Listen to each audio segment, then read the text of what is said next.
At this time, I will now call the meeting to order.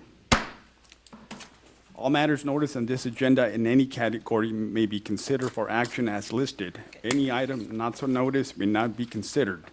Items listed on this agenda may be considered in any order at the discretion of the chairperson.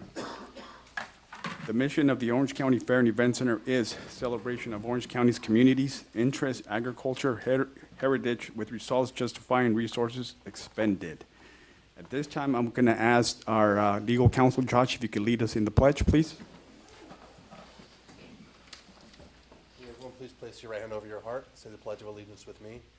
I pledge allegiance to the flag of the United States of America and to the republic for which it stands, one nation, under God, indivisible, with liberty and justice for all. Okay, now can we call a roll call, please? Chair Ruiz, Present. Vice Chair Cervantes. Here. Director Bonaris. Here. Director Millet. Here. Director Aiken. Director LaBelle. Here. Director Pham. Director Rubicava. Here. And Director Meyer. Here. Okay, before we move on to the CEO's operational comment, I want to recognize some people in the audience. I want to recognize John Quiros, who is here to join us again. Thank you. Good morning. And also, I want, now that you all know we're going to be live streaming, this is our first meeting, right, where we're doing the live streaming. I wanted to call Jason up here to give us a quick lowdown as to what we need to do here. Good morning. Testing. Everything's working. Wave to the camera, guys, over here. Where are we at? Okay. So, it's been an interesting morning. Unfortunately, we had a power outage that was an Edison issue. So it didn't throw too much offline, but the link on the site is not up. We're working on that right now. But we are streaming. The plan was YouTube. That didn't really transfer as we hoped, so we are going through Vimeo. So that's under the OCFEC channel that people can stream to, so those links will be on the site. Going forward, it's important, all the audio is connected into the camera, so it's important that everybody, including the public members, please, if you're up here, this is not picking up your voice very well, so try and direct comments into the mic. Even if you're looking away, try and make sure you're maneuvering with the microphone in front of your mouth if you can, as best you can. So with that, I'll be making adjustments on the mics too, so you don't have to get too close, and we should be good to go. Thank you for that, Jason. Sure. I hope everyone has their best side facing the camera. Yeah.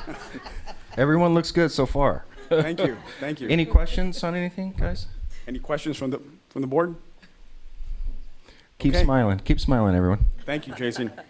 Okay, with that, I'm going to turn it over now to Kathy Kramer for the CEO's operational announcements and updates. Great, thank you, Chair Ruiz. Well, good morning, everyone. Morning. You know my trivia question, how many days till the OC Fair? Shout it out. 50. 50. Oh, 50? I stopped you. 50. But as Ken and our operational team, fair started yesterday, so if you, I always know fair is just around the corner when I look out my window and I see those big purple pillars that support the Sky Ride. So, and I see RCS in the audience this morning as well, as they're setting up the Sky Ride. So, right, you ready, Chris? 50 days? We are. All right, good. Like you were just moving out yesterday. All right. Well, on May 6th, we hosted California Department of Food and Agriculture's first regional training session. 16 people participated, including DAA board members, CEOs, and additional fair staff from fairs across California. OCFEC board members participating in this training session were Chair Ruiz, Vice Chair Cervantes, and Director LaBelle. Topics covered at this training included CDFA Fair Training Fund Program, CEO Board Relations, CDFA Human Resources, state administrative processes, and services offered by CDFA's legal office. CDFA expects to host 2 more regional training sessions later this year. And John Quiros, I want to say a special thank you and your team. That was a lot of work putting all that information together, so thank you so much. And very informative. I've been here just over 4 years, and absolutely all of us learned a lot, so thank you. Thank you very much. Summer, could you do the first slide? Our 2019 OC Fair Summer Concert Series is shaping up nicely. We have an excellent lineup this year, and we are on pace to exceed last year's concert ticket sales. We've spent about $200,000 less on buying talent for 2019, and we are ahead of ticket sales revenue by almost $100,000. Incidentally, 2018 was our highest gross ticket sales revenues to date. Ticket sales activity typically continues to ramp up as we get closer to fair time, and we are sure to see multiple sellout shows again this year. So congratulations to the entertainment team on all that hard work.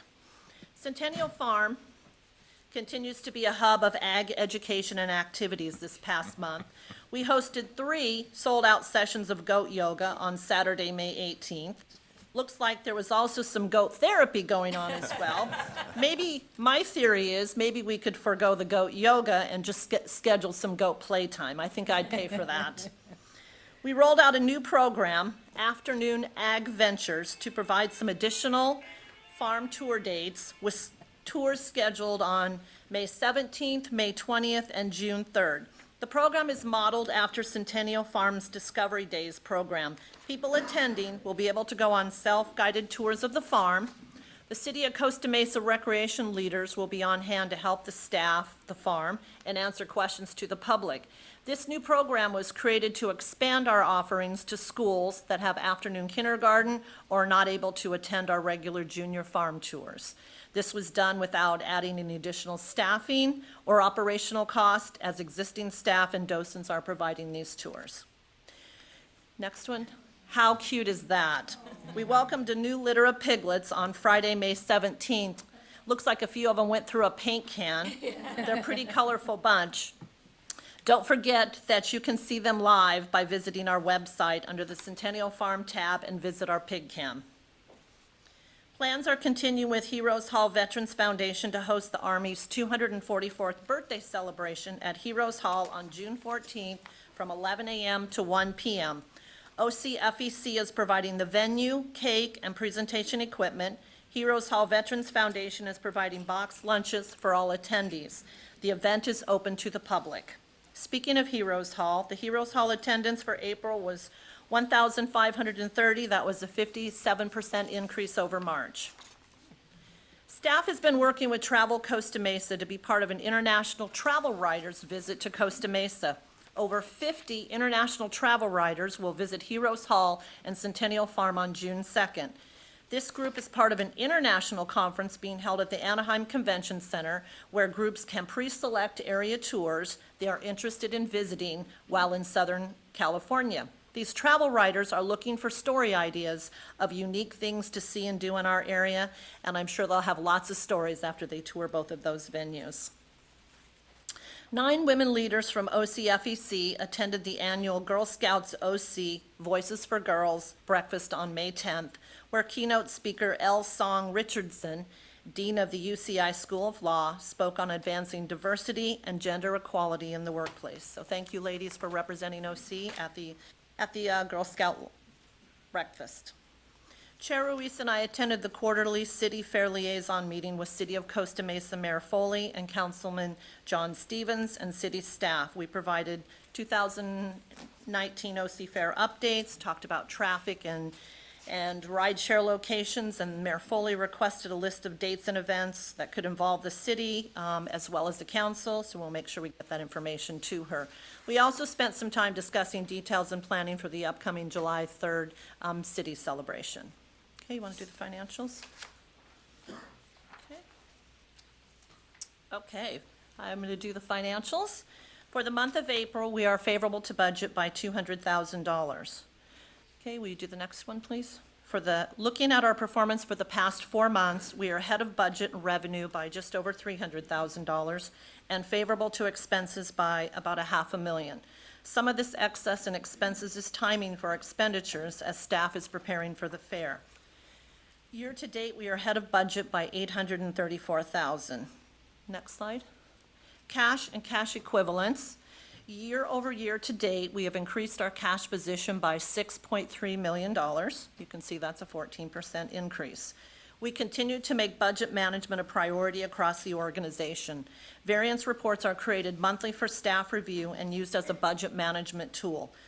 Our accounting staff has created some new reports and tools that will continue to help our staff, and we're conducting quarterly variance budget meetings with all levels of management staff to ensure we manage expenses with the goal of staying on budget.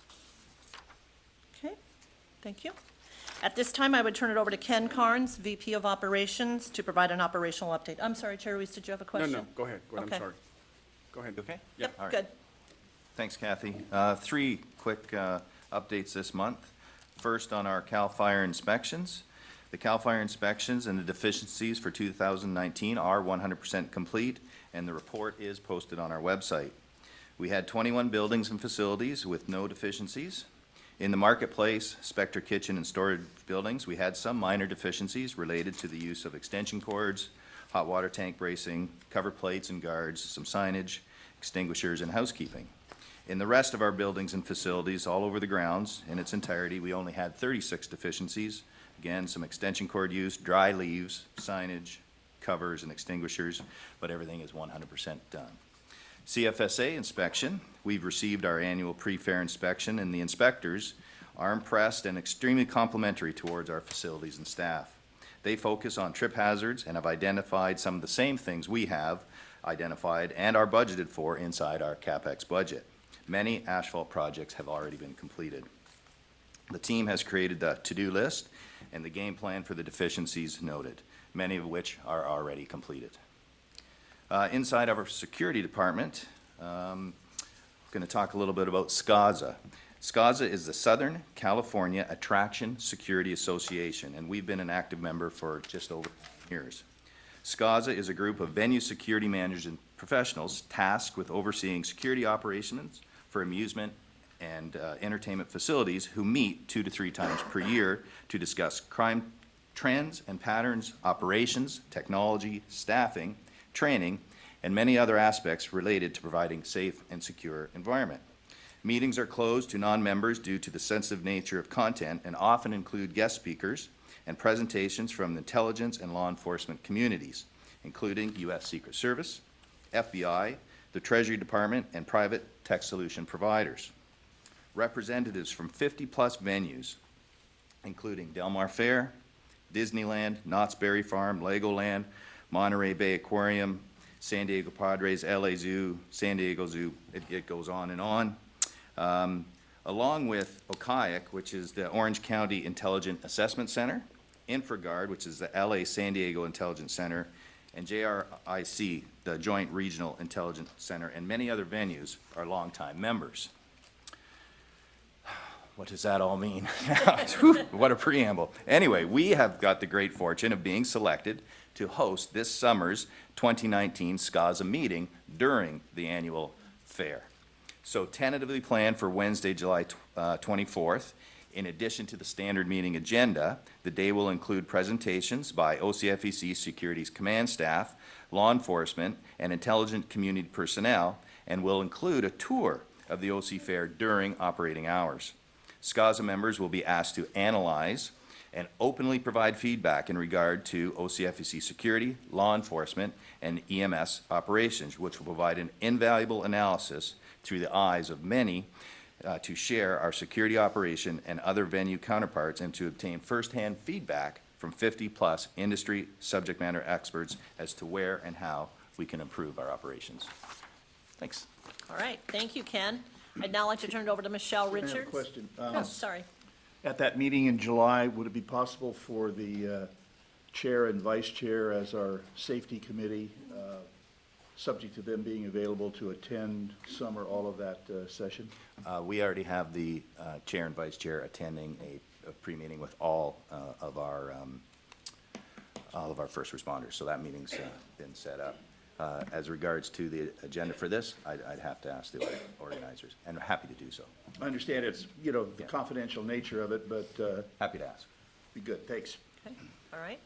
Michelle Richards, VP of Business Development, you want to give us an upcoming events? I do. I'm going to stand All so right. people don't have to see the back of my hair. All right. We only have 3 weeks of events in June. because following the last event in June, we begin moving in for the fair, so it's a very exciting time. But kicking off June is Crossroads of the West Gun Show. This is the two-day gun and Western Americana show. Saturday and Sunday, June 1st and 2nd. Admission is $18. We welcome back Speedway, Costa Mesa Speedway, now in its 50th year here at the OC Fair and Event Center. It's the most exciting, colorful, and unpredictable live-action racing event in the nation. That's Saturday, June 1st, and then again on Saturday, June 8th. General admission is $20. Another returning event is Flying Ms. Daisy Vintage Market. This is Southern California's best vintage market. That's Friday, June 7th, and Saturday and Sunday, June 7th and 8th. Admission is $7. Another longtime event here at OC Fair and Event Center is Bride World. This is Orange County's bridal show with up to 150 local experts where you can find amazing wedding planning values. That's Sunday, June 9th. Admission is $12. Now, we're welcoming back Fight Club OC again on Thursday, June 13th. Pro Boxing and Pro MMA show featuring a 40-foot big screen with instant replay, 14 VIP suites, and as Roy would say, about the most fun you can have on a Thursday night in Orange County. That'll be Thursday, June 13th. Admission starts at $60, and I know Roy is going to make a comment later, but I'll give you a little hint. It has to do with the little red ribbon at the bottom of his logo, so I'll save that for you, Roy. As Kathy mentioned, we are going to be celebrating the Army's 244th birthday at Heroes Hall on Friday, June 14th. That celebration is open to the public, but attendance is limited because of our capacity at Heroes Hall. Tickets are available online and they're filling up fast. So if you're interested in attending, please be sure to reserve your spot. And as we said, the celebration is free and it will include lunch hosted by the Heroes Hall Veterans Foundation with cake, music, and more. And just a couple of interesting facts about the Army in celebration of its 244th birthday. There are 24 past U.S. presidents who served in the U.S. Army. And George Washington was the one that chose the colors for the modern U.S. Army uniform. And believe it or not, the U.S. Army is actually older than the United States itself. So it is quite a good celebration coming up. And then again, that's free admission and parking. And then wrapping up our events pre-fair is OC Night Market featuring 200 plus food, merchandise, crafts, arts, games, music, and entertainment attractions in an epic event that appeals to all ages. That's Friday and Saturday and Sunday, June 14th through 16th, and admission is just $5.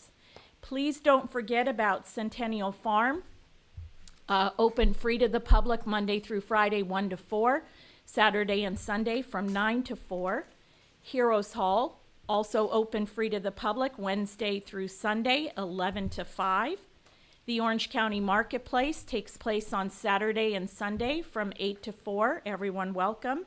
And then Farmers Market, again open to the public in front of the Pacific Amphitheater box office on Thursdays from 9 to 1. And I'll take any questions anybody has. Any questions from the board? Okay, thank you, Michelle. Thank you, Michelle, and that concludes my report. Oh, thank you both. Before we move on to the next item, I do have one speaker card filled out for this item, and at this time, I will call on Reggie Mundakis, please. Thank you. Okay, now we move on to the next item, which is matters of public comment. Public comment is allowed on issues not on the current agenda. However, no debate by the board shall be permitted on such public comments, and no action will be taken on such public comment items at this time, as law requires formal public notice prior to taking any action on a docket item. Speakers are requested to sign in prior to the start of the meeting and are limited to 3 minutes. Comments will be accepted on agenda items during the meeting. Speakers wishing to address the board on items on the agenda are requested to sign in prior to the start of the meeting and identify the agenda items on which you desire to address the board. Speakers are limited to 3 minutes. Okay, with that, I have a few speaker cards here, and the first one I will call on is Reggie Mundekis, followed by Kim Stanford.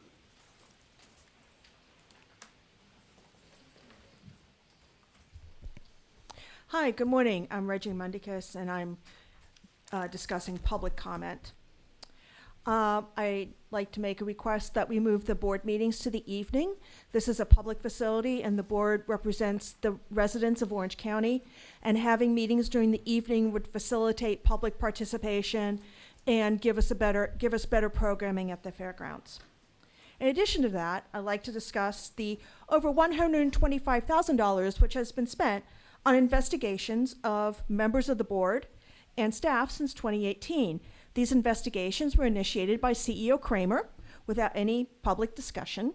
These investigations are paid for with public money. The money has been spent on the Morley Group and Haney and Company public accountants. These investigations are nefarious and personally motivated and do not serve a public interest and are a waste of money. If there's a real need for investigations, bring in law enforcement. You can bring in the California Highway Patrol, the Orange County Deputy Sheriffs, Costa Mesa Police Department, the Attorney General Office, or the State Auditor. The board has the authority to immediately end this waste of public money on investigations, and you can do that today. Food and Agriculture Code Section 3965 states, the board manages the affairs of the association, meaning this property and CEO Kramer, and can revoke any delegation of power at any time. So the board can revoke CEO Kramer's ability to contract for investigations and stop wasting public money. The board is asked to direct CEO Kramer to end this waste of money. This waste of money comes when CEO Kramer is pressing for a price increase for the 2020 fair, claiming that we're going to start running out of money if we don't raise prices on the public. Meanwhile, she continues to just spend public money to meet her own nefarious and untrustworthy needs. Thank you. Thank you. I will now call on the next speaker, Kim Stanford, followed by Roy. Hi, thank you for allowing me to address you this morning. My name is Kim Stanford. I'm the owner and operator of Moonstone Riding Academy, located here at the Equestrian Center at the Orange County Fairgrounds. I just want to bring attention to an issue that we've been dealing with over there for a number of years. Even though after the events, you guys have street sweepers, a lot of maintenance coming through to pick up a lot of trash. We still get abundance of trash that blows over to the Equestrian Center. It comes right through those gates. They're long slatted gates, and it blows over. And our concern is eventually it's going to end up in the drainage system and go down to the back bay, which is a huge environmental issue, which I know we're all concerned about, because we're all talking about ways to be more environmentally sound on the fairgrounds here. Besides, it is a little bit of a hazard with horses being flight animals and with people on horses. If things start blowing at the horses, people can get hurt. So I just would like if someone, could look into that and find another way to help prevent the litter blowing over to us. I don't know if it's, having more receptacles with better covers that kind of hold the trash in. We understand on windy days, litter is going to escape. It is what it is. But I also was thinking of a solution on those green gates of the parking lot of putting a meshing type of catch mesh that has, small weave, because most of the trash comes through there. And if it can be caught, it'd be so much easier for, maintenance and all to come and just basically scrape it off and dispose of it. Sometimes it's coming through that equestrian center in all different ways, and between the staff there, the boarders, as trainers, the riders, we're running around almost like it's a bad comedy act, like a circus act, trying to catch these items, just so we can prevent them from being a hazard in all the different ways, like I said, safety hazard as well as an environmental issue. So just something to bring to attention and see if we can come up with a solution with that. So thank you again, and you guys have a wonderful day. Thank you. Okay, I will now call on Roy, followed by Susie Geyer.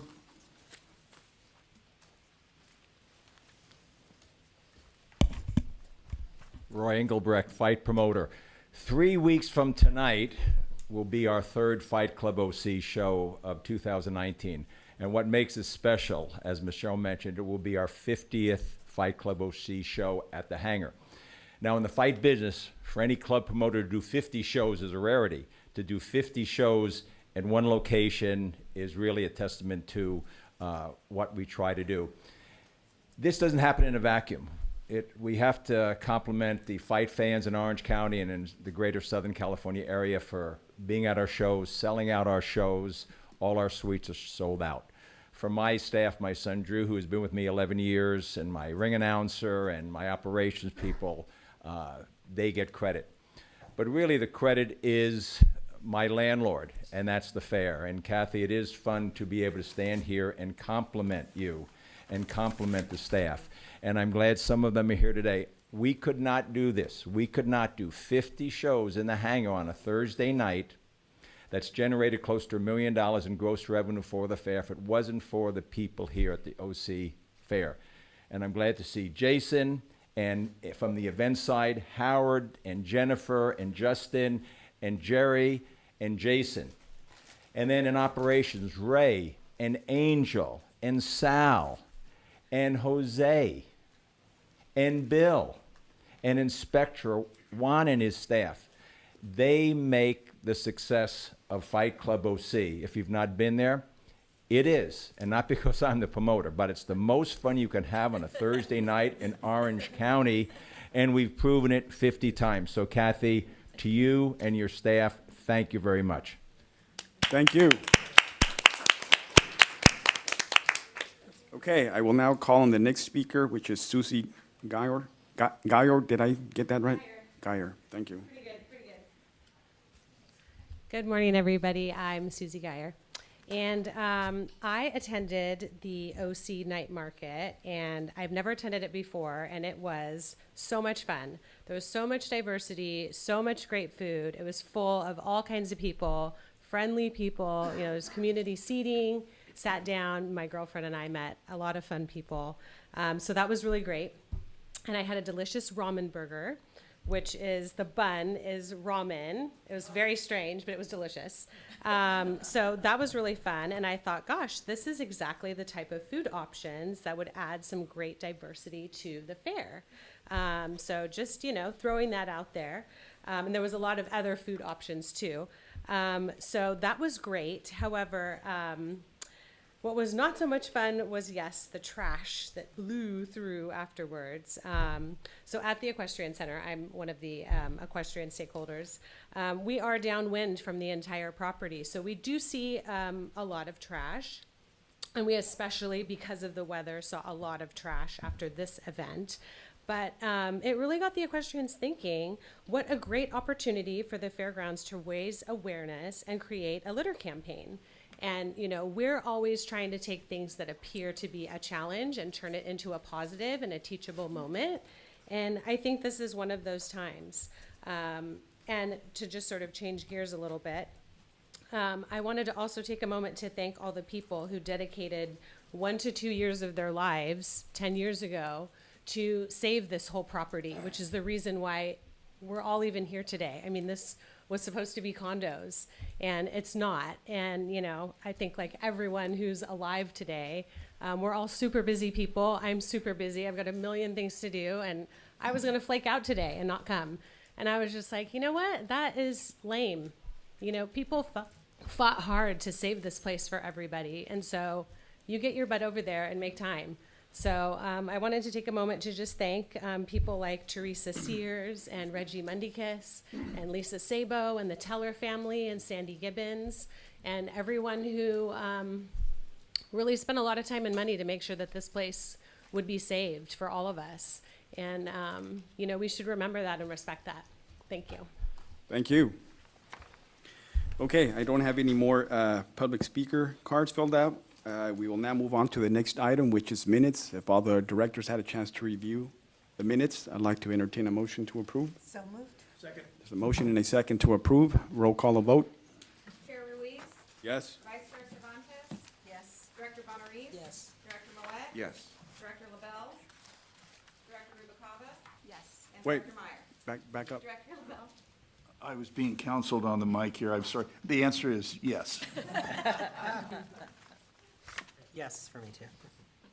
Okay, all right, that does that. So now we will move on to the next item, which is the consent calendar. All matters listed under consent calendar are operational matters about which the board has governing policies, implementation of which is delegated to the CEO. They will be enacted in one motion. There will be no discussion on these items prior to the time of the Board of Directors' vote on the motion, unless members of the board, staff, or public request specific items to be discussed separately and/or removed from this section. Any member of the public who wishes to discuss the consent calendar items should notify the chair of the board at the time requested and be recognized by the invitation of the chair to address the board. This time, is there any, you know what, I do have one public speaker card. I'm gonna take that request. Now, Reggie?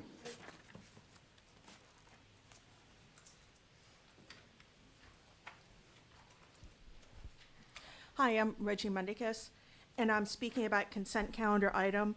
It's under rental agreements. It's contract R 06219 regarding the Pacific Symphony.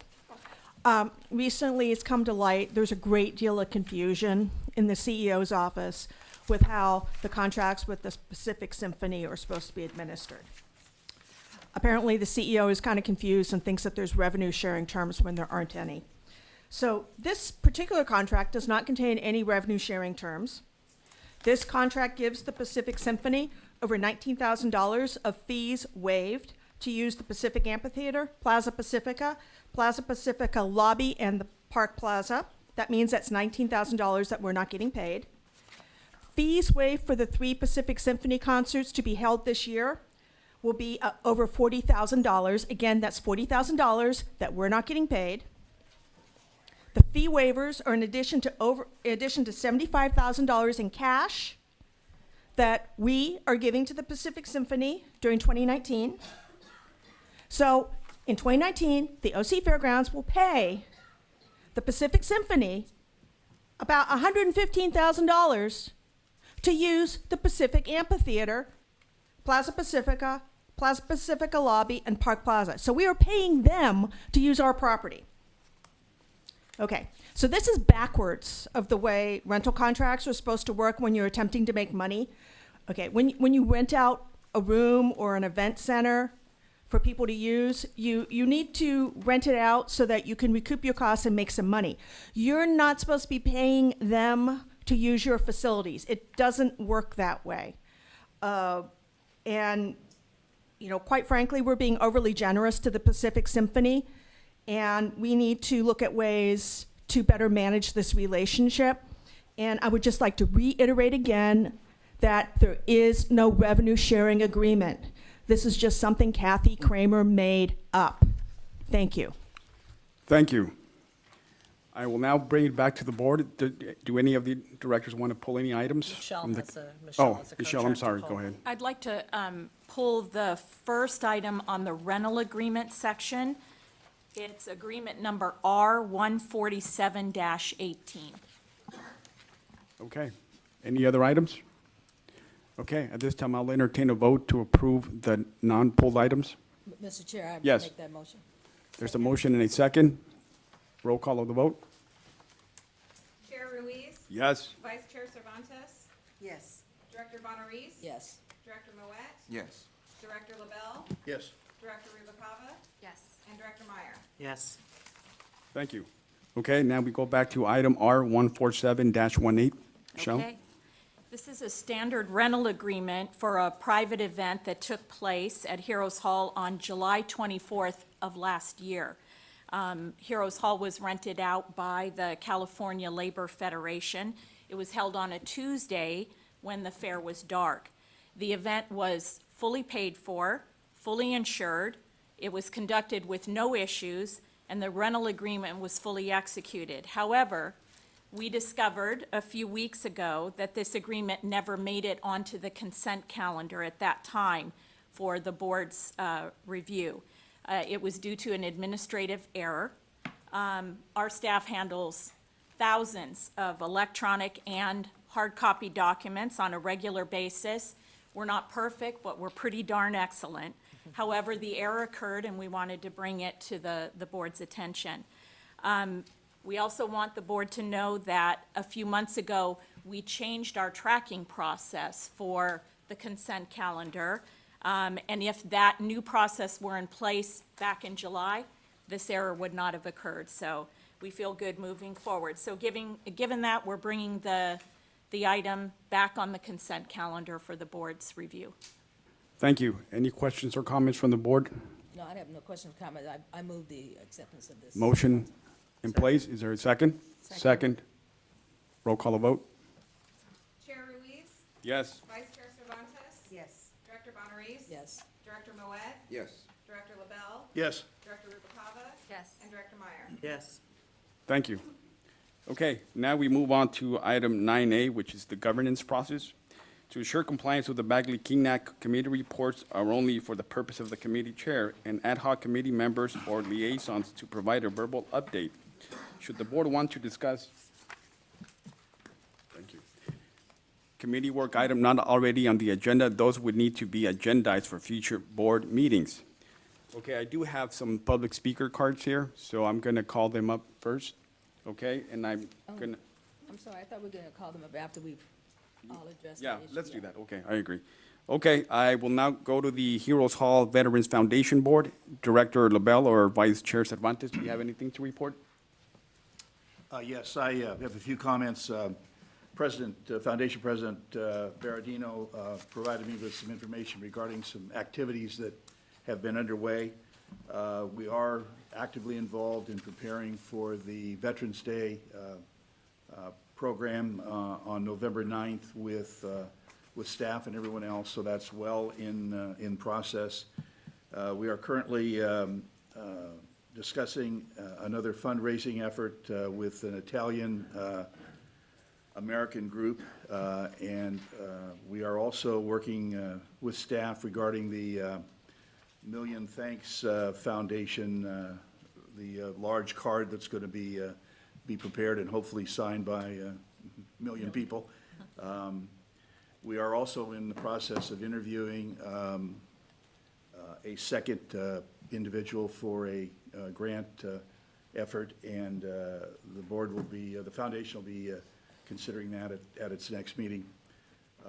Mr. Berardino advised me that he attended a fundraising sponsored by the Parrot Head Club. The club is considering perhaps sponsoring a couple events this year for the foundation.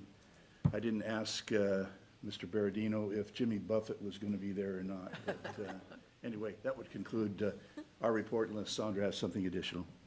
No, you said it all. Thank you. Thank you, thank you. Now we move on to the Centennial Farm Foundation. Vice Chair Cervantes or anyone else do you have a report on that? Okay.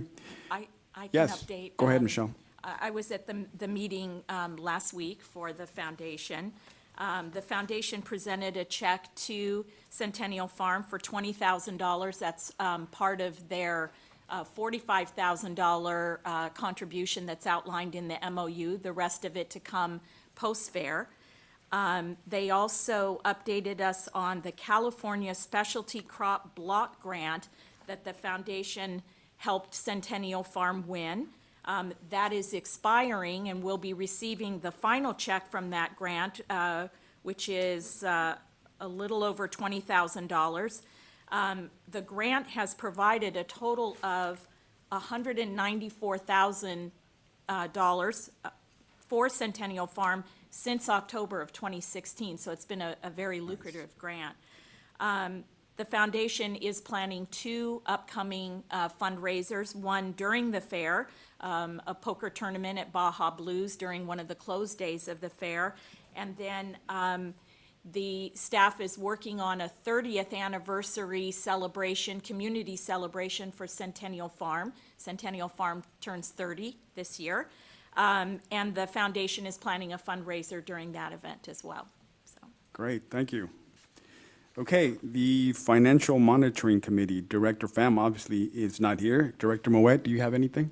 No, I couldn't attend the meeting, so I'll ask CEO Kramer to report. There was no, the financials provided to the committee and no feedback. Everything was on par, and I talked about the budget earlier. Okay. We now move on to the Legislative Monitoring Committee. Director Aiken is not here. I just have a really brief report. I know she reported last time that we were looking into the 50/50 raffle, and some of the fees looking into that are pretty steep. So we're looking into other alternatives. I reached out to some representatives from the Ducks and the Angels. Hopefully, we can partner up with them, and hopefully we can get some of those funds coming our way through their 50/50 raffle. Who knows? So we're going to be setting up some meetings. Director Aiken is going to join me as well, I'm sure. And then we'll have hopefully something to report back on before the fair, if not after. Thank you. Okay, next one is the Tenant Liaison Committee. Director, Vice Chair Cervantes, do you have anything to report? Nothing to report at this time. Okay. Next one is the Board of Directors Governing Policy Manual Review Ad Hoc Committee. Director Mayer or Director Bonaris, do you have anything to add? Just a brief update. Following the very helpful input from the board and the public at our last meeting, we revised and issued the RFP. My understanding is we've not yet received any bids on our RFP, and so we may be extending the timeline for bidders to submit proposals in response to our RFP, although we've yet to confirm that. We've just learned this. And so if anybody knows anybody who does governance consulting, and since we're broadcasting out into the internet, then maybe somebody will pick up my advertisement. But Director Bonaris and I are going to be discussing some additional targeted outreach that we can conduct, and we're hopeful that our timeline won't get set back too much. Great, thank you. Now we move on to the Safety and Security Committee. Vice Chair Cervantes, you want to report on anything? We have a report coming up later on by Ken. Did you want to add anything to that? We'll just wait for that report. Yeah, we met on Monday very briefly. We went over some of the implementations of security, and I was very impressed, so was Vice Chair Cervantes, but we will have Ken give us a report on that when we get there. Thank you. Okay, the next one would be the Master Site Plan Ad Hoc Committee. Director Rubalcaba, do you have anything to add? I have nothing to report on the master site plan because we've decided to postpone that until we have initiated the audit. Thank you. Okay, the Buildings and Maintenance Committee. Director Rubalcaba, do you have anything? I do have just a brief update. So on May 8th, Director Aiken and I met with Ken Carnes and Jerry Eldridge, thank you for joining that meeting. And we just had a brief discussion on the RFP that will be going out, the Infrastructure Grounds and Facility Audit RFP. We did ensure that all of the feedback from the board was implemented into this RFP, and I believe it's ready to be deployed. So everything looked good there. We also looked at some of the projects that are in the pipeline and wanted to make sure that none of them were going to impact the master site plan. And we were reassured that they were not, and they were standard projects that are in the pipeline. And we actually received a copy of all of these, so we feel good about moving forward. Great, thank you. Thank you. Okay, now the last one is the Audit Ad Hoc Committee. Director Rubalcaba or Director Mayer? Do you have a report? We have some items coming up on the agenda later. Natalie, do you want to defer till those? Yeah, we can wait till those. Yeah. Okay, that's fine. Okay, before we move on, I do have a couple of speaker cards on this item. I will call on Reggie Mendikis. I noticed you have two cards? Yes. Okay, If I can do them together, I can probably get done okay. faster. Why don't I call on you, and then I'll call on Gibran, and then I'll call you again? Is that okay? That's fine. Okay.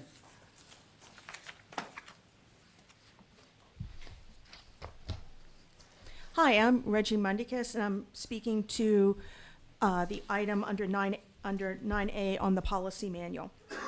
In December 2018, CDFA published letter D 2018-5, which listed state policies which the OC Fairgrounds is required to have, and provided copies of policies which had been approved and could be immediately adopted by the OC Fairgrounds.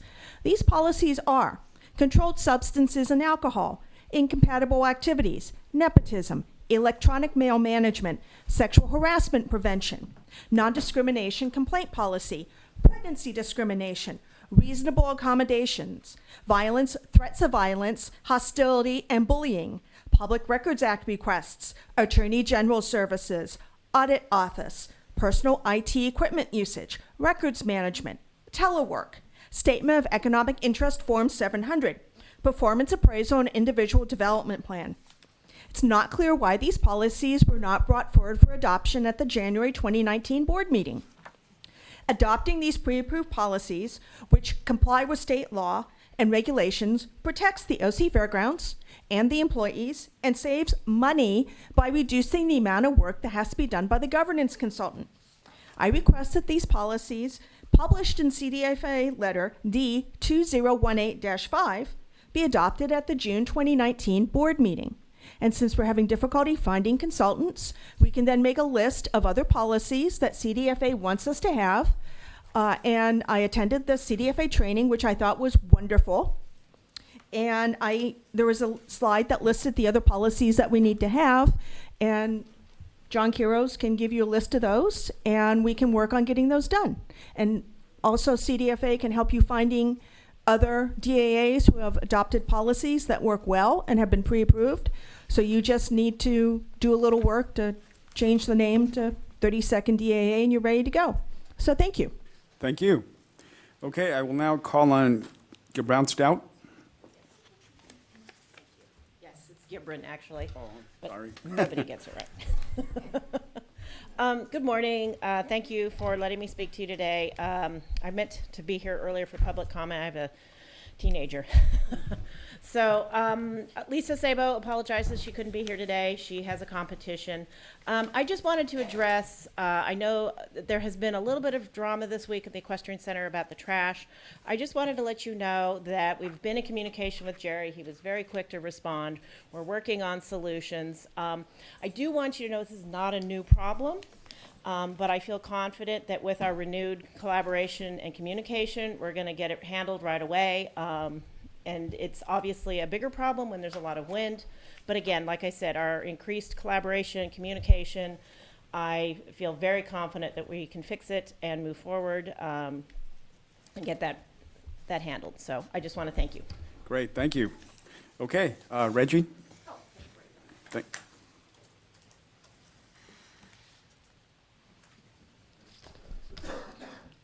Hi, I'm Reggie Mundicus, and I'm commenting on the Buildings Maintenance Committee. Back to CDFA. In October 2018, CDFA sent letter F2018-08 instructing fairgrounds how to apply for grant funds available from Proposition 68. This was a state water and infrastructure and environmental bond.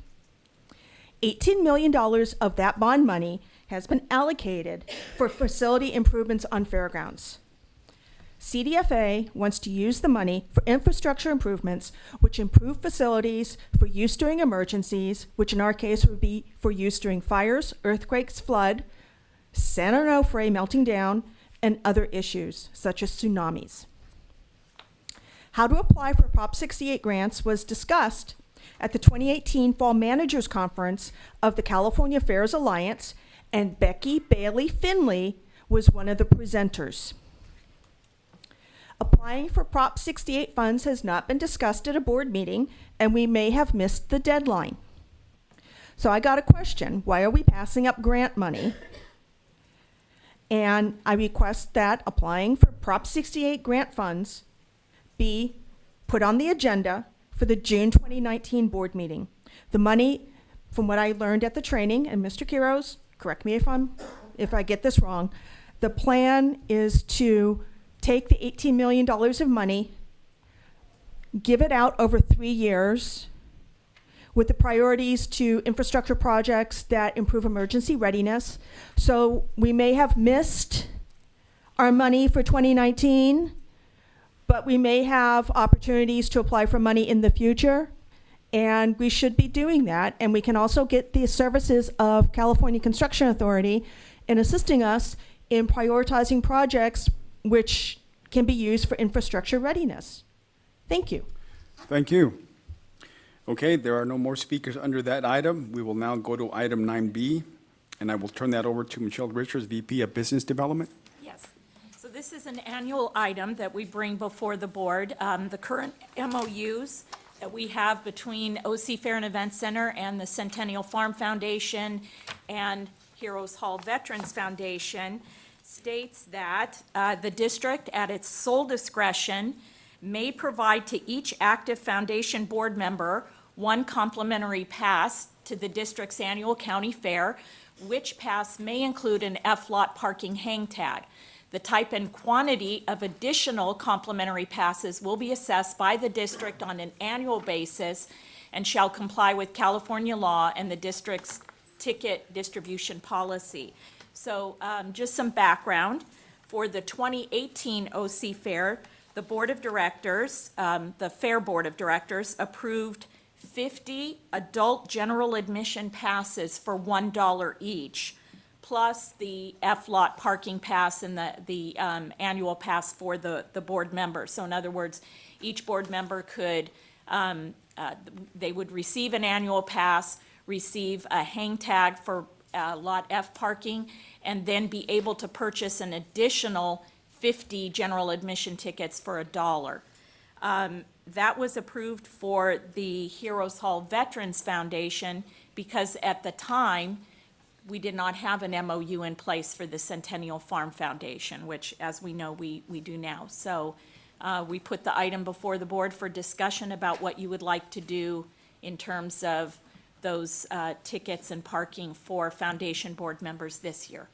I just have one question. Thank you. Go ahead. Just one question. You said 50 tickets for $1. I mean, at $1 each? $1 each, Okay. yes. I move that we, I have one speaker card on that. Thank I'll you. wait. Okay, we have one speaker, and I will call on Reggie Mendekis once again.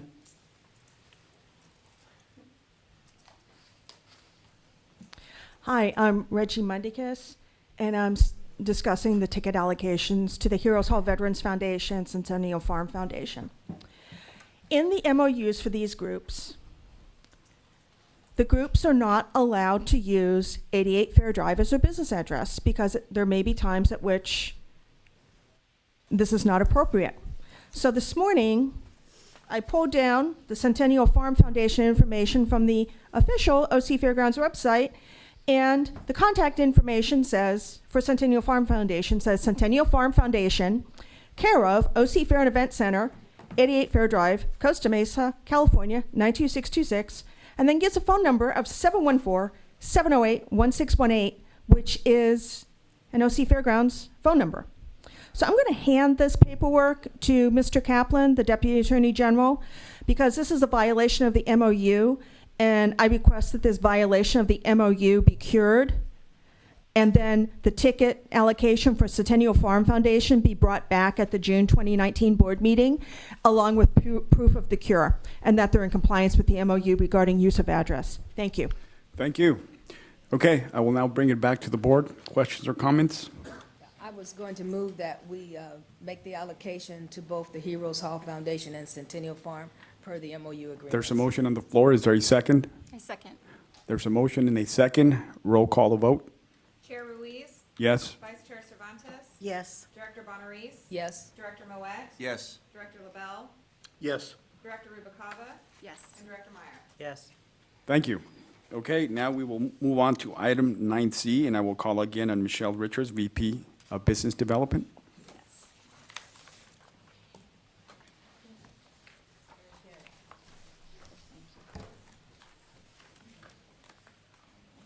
All right. Just as a little bit of background, on July 1st of 2018, we entered into a contract with IMW Agency in Costa Mesa to provide consulting services for an organization-wide branding assessment. The contract was awarded to IMW Agency as the result of a competitive bid process. The scope of the project involves working collaboratively with staff to coordinate a one-time comprehensive property branding assessment involving evaluation of all current property brands and making recommendations under the umbrella OC Fair and Event Center brand. So we have two members of the team at IMW who have concluded the first phase, the discovery phase. Peter Breschker, who is the President and Chief Marketing Officer at IMW, and Liz Wilkins is Senior VP and Account Director. and they're going to update the board and the public on the discovery phase and then discuss next steps. So, Peter and Liz. Thank you very much for allowing us to address the board and the general public on the update of this project.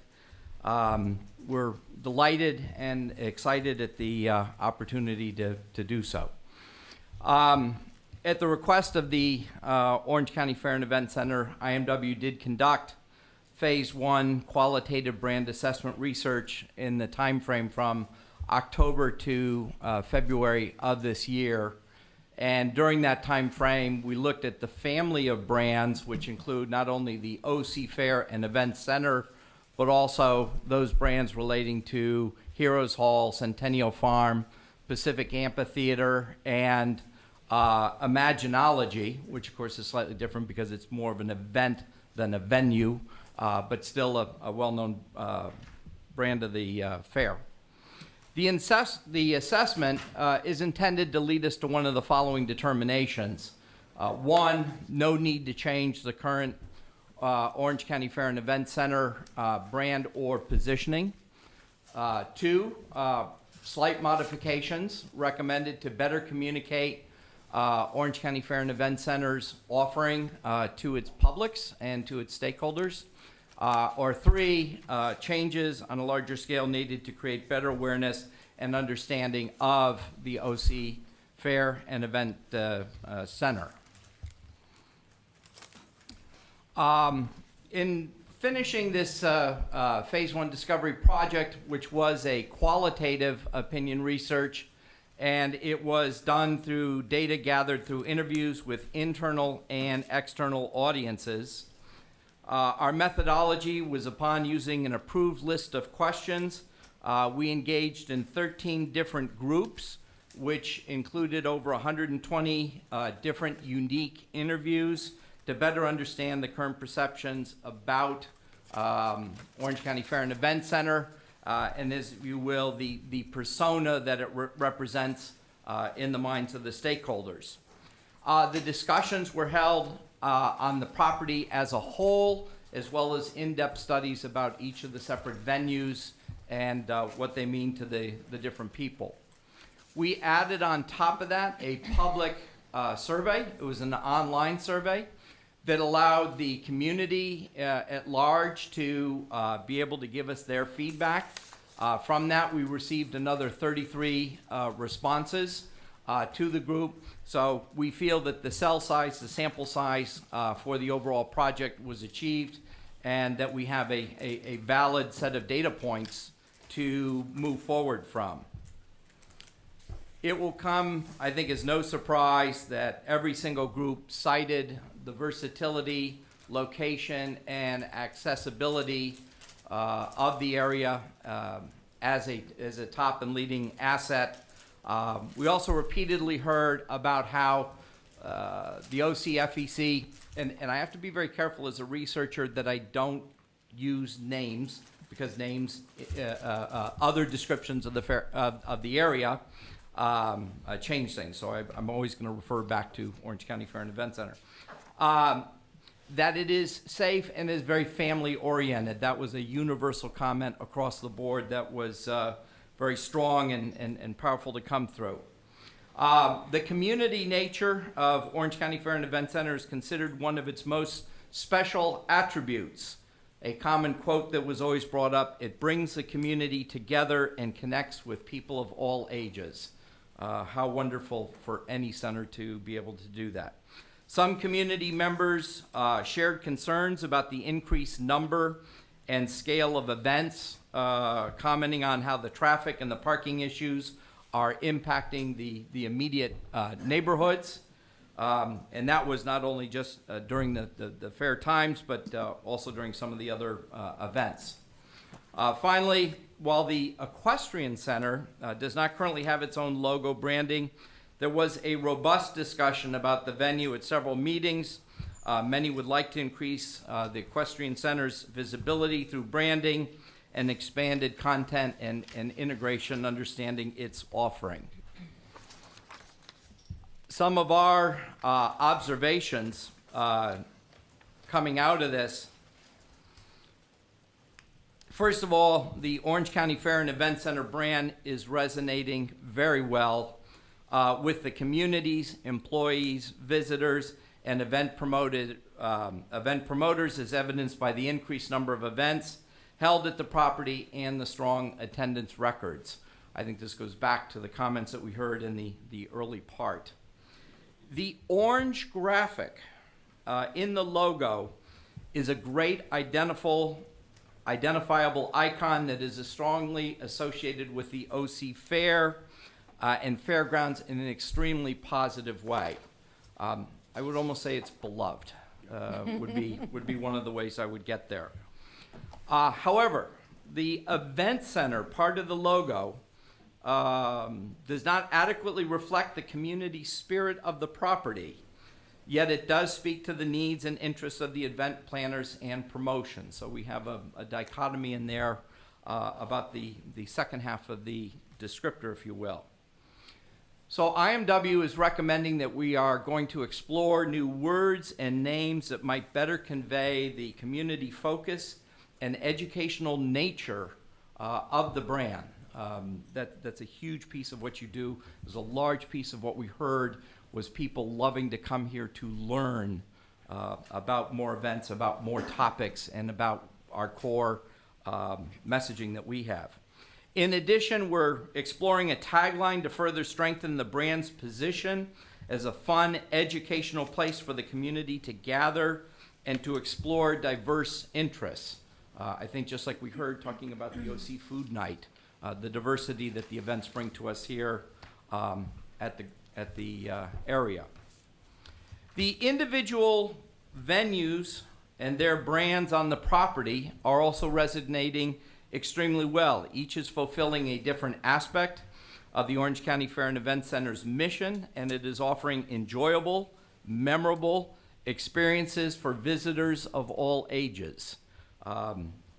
What is lacking to those individual venues is a sense of connection or cohesiveness between the brands. They do not communicate that they are part of a family of brands associated to one property. So there are very strong individual elements, but do we necessarily understand that they all come together to form this greater entity?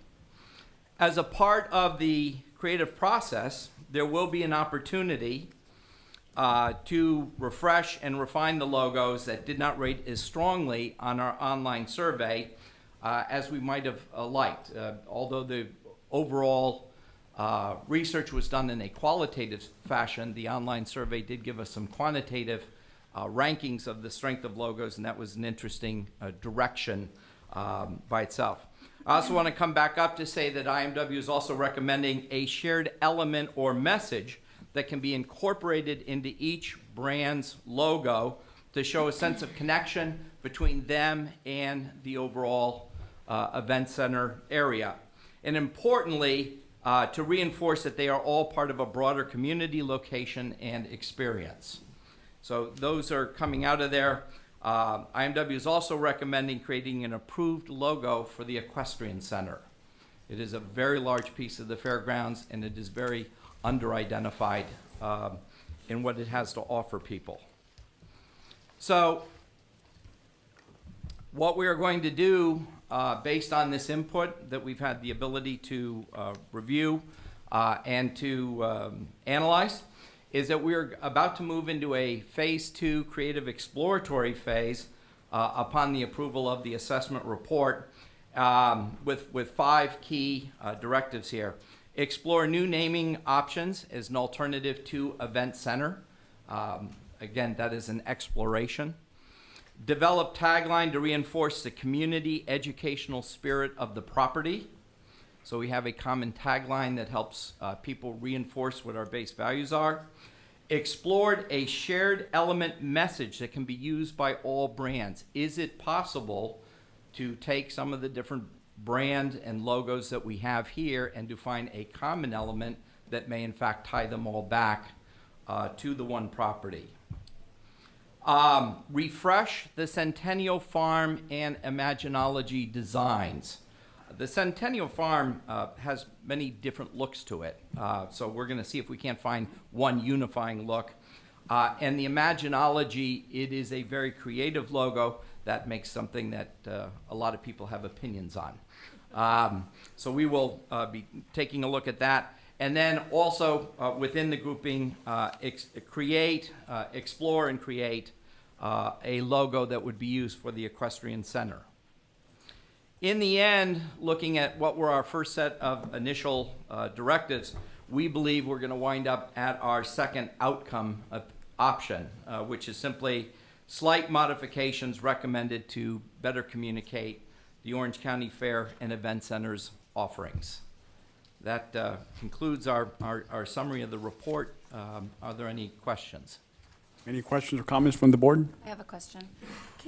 How did you, for the qualitative part of the research, how did you engage your focus groups? How did you invite people to participate? So for the internal one, we examined all the different facets of the operational, administrative, and marketing committees within the staff here, and we organized a whole series of meetings by discipline. For the community events, we promoted those both on the website through communications to the local community. They were promoted in direct mailings or communications to those venues, and we invited the community to come out. And then in what I thought was a very creative methodology, when we went to our online survey, we actually went to social media and between Twitter and other communications devices, invited people to participate in the online survey. And there were 33 respondents for the quantitative? Well, it is still really a qualitative. At those numbers, it is not quantitative. It is qualitative. Because my concern is if we're looking at it from a quantitative standpoint, that's not really statistically reliable. And I mean, from my perspective, I think it might be good to get more feedback from the community at large with 3.1 million people in Orange County. Based on some of the feedback that you provided, it sounds like it's a lot of comments from local people who are very close to the event center, and I think it might be worthwhile to explore beyond the city, if possible. If it's a survey, I mean, it's easy to deploy it beyond just to get more than 33 respondents. That's something I'd like to see if possible. I really do appreciate the comment on equestrians because I think the logo development is something that we could really benefit from. I think I'm just going to offer my 2 cents on how to bring the different brands together. Yeah. Simply adding something like brought to you by OCFEC would also make it more cohesive. But Imaginology and I think you mentioned Centennial Farms, those from just a modern standpoint tend to, in my opinion, look like one of our most strongest or two of the most strongest logos that we have. So I just think before we go based off of the 33 people who provided feedback on those, that we further discover whether or not those have strong brand recognition. And they're only 2 years old at this point. But from a mother's perspective who has kids who are at that age, we actually attended, it was enticing to come because it looked like something interesting. Right. So. Just one point of clarification. All the logos were examined in all 120 respondents all commented on logos. The logos weren't just evaluated online. It was a common. No, and I understand that. I just think with with the population that we have in Orange County, it's worthwhile to look at it beyond just that amount of respondents. Yep. Just Maybe if I could add something. I agree, Director Rubalcava Garcia. When we have open public meetings, typically we tend to pull more from, the local area or property stakeholders. So we can look at ways to maybe cast a wider net. We did that through our other communications channels, resulting in those 33 additional responses. But we can certainly go out back there. Again, you've been involved in focus groups before where you pull from a you know, a different sample. So we can certainly look at doing that. Perfect, thank you. Okay, go ahead, Director Moed. Just to, go ahead, Gerardo, you were first. Well, the observations that you pointed out, I feel very relevant to me. The first one that kind of poses the challenge is while there's a love for the OC Fair and appreciation, and it works, there are perhaps ways to improve the bottom part, which is event center, and I agree.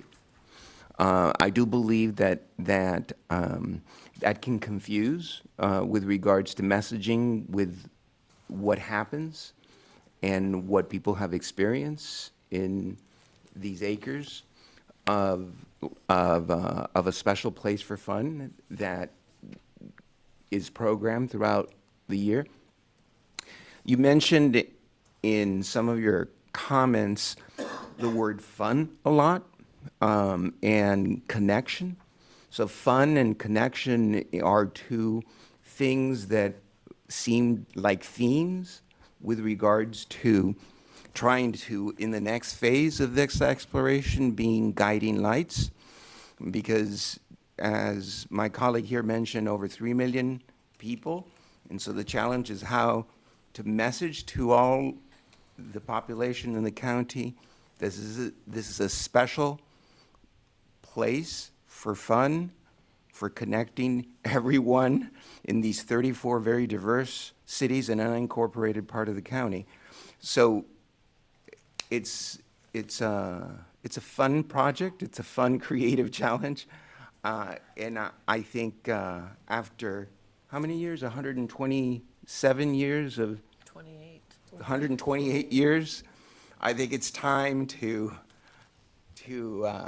and as the county has changed demographically, diversity-wise, and the increase in population, I think we're poised for fresh look and messaging. But I like the fun and the connection themes that I heard. Mm-hmm.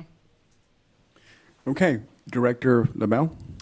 Yes, just to expand on what Gerardo and Natalie said, and I agree completely. We have 34 cities in Orange County. We have the County of Orange, obviously. There are partners in this. If we haven't already done so, I'd like to see us reach out to all of the cities in the county and let them know what we're doing, what we're contemplating. There is a monthly managers meeting that's held in Orange each month. I still have some contacts, and if we could coordinate a meeting with the managers group and kind of let them know what we're thinking about, what we're doing, and you know that in July we're the happiest place in Orange County. The rest of the year we're the second happiest place. Get those kind of things out. So I do think, and I agree again with Natalie and Gerardo, we really should make sure that we reach out to our partners and get their input and their thoughts on what we're doing. Thank you. Director Mayers?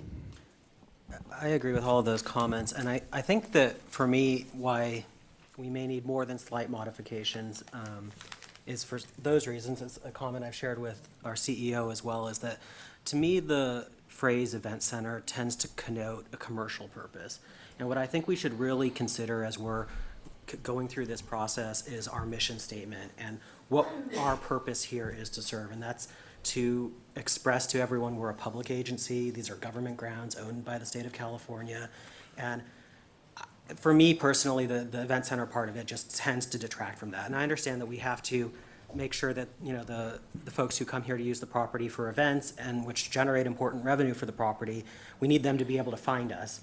But at the same time, I think we need to make sure that our name, which is our foremost expression of who we are and what we do, helps us keep an eye on what our goal is, which is to execute on the mission that's been adopted for us as an agency and which we've adopted for ourselves as an agency. So I would strongly encourage that we really look hard at that name. To me, something like Orange County Fairgrounds. It connotes more of a government or public facility. It speaks to the agricultural heritage of fairgrounds across the country.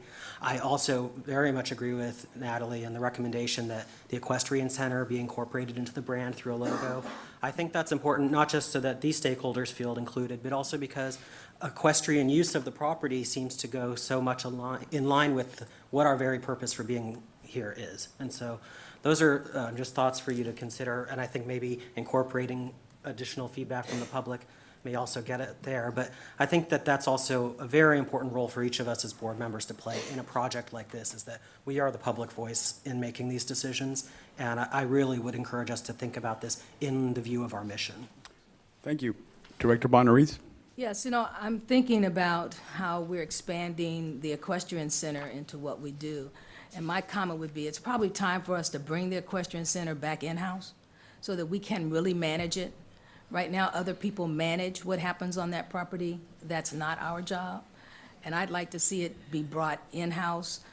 It makes it like it's just like the marketplace, right? There are other people who manage what happens on the marketplace, even though it's on our property. So I'd like to see us, at some point, to have that conversation about bringing the Equestrian Center in-house and let us manage it. Thank you. Anyone else? You know, I agree with all the comments of the directors, but you know, this orange here, I love that orange. You know, I mean, I like to see it there somehow.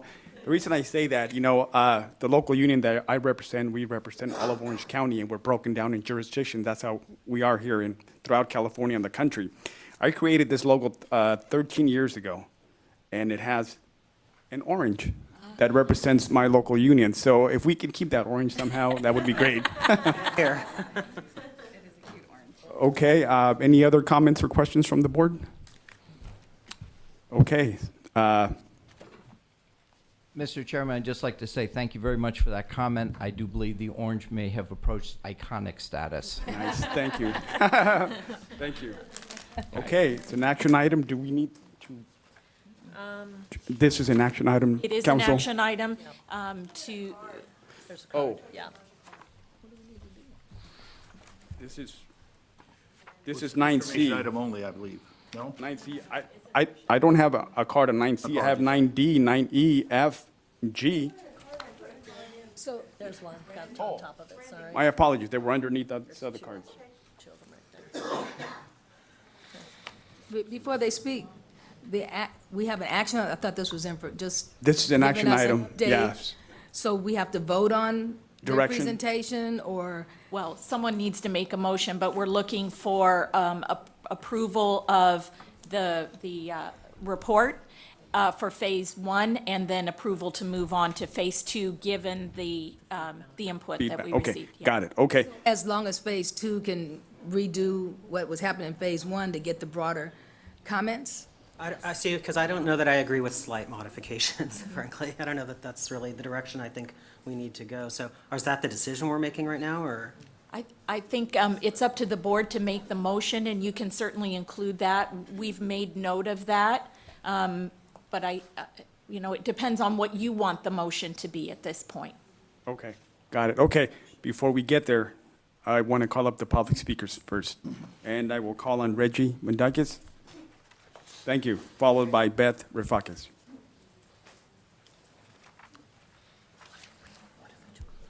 Hi, I'm Reggie Mendakis. I'm speaking about the issue of branding.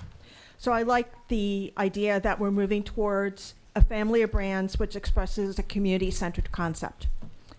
And towards that end, the people in the Orange County community refer to this place as the OC Fairgrounds. And up until about 15 years ago, the official name was OC Fairgrounds.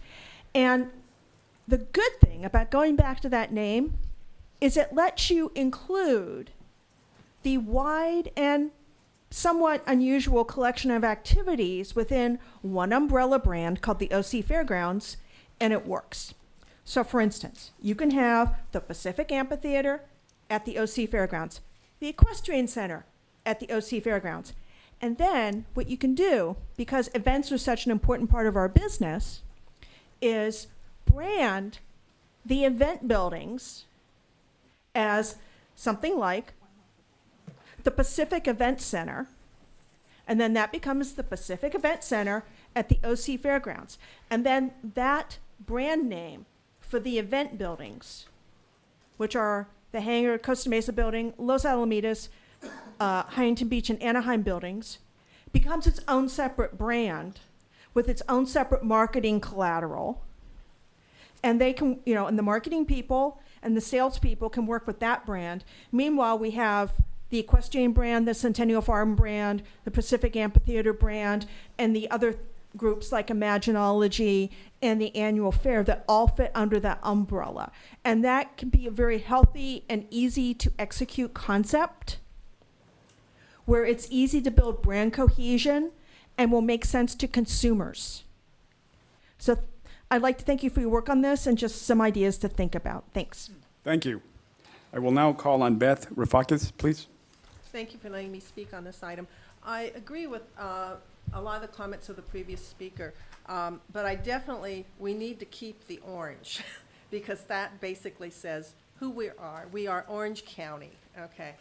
And as the previous speaker mentioned, this was always known as the Orange County Fairgrounds or just the fairgrounds. So I think that we need to go back. I never liked the idea of the event center because to me it just, you know, construes most of a commercial thing. I do agree that you need separate logos for each of the venues that we have. We have the Heroes Hall, we have the Pacific Amphitheater, and Imaginology, the Centennial Farms. You also need to have one that for the Equestrian Center and any other major event that you have here at the on the property. I don't think that we need to have a complete redo. I think we need some modification to it, and to tie the things together. You can use at the fairgrounds, or you could have on the different logos, you could have the orange on it to represent it, to tie it together with the OC Fair. And I definitely, the event center thing has to go. It has to be something else. Thank you very much. Great, thank you. I will now call on Jabrown Stout. Hello again. I wasn't going to speak on this, but then after hearing all the conversation, I thought, oh, so the branding's already started for the Equestrian Center. This is the Parks and Rec magazine for City of Newport Beach. So if you live in Newport or you live in Costa Mesa, you'll get one of these and you'll find that our program is in here.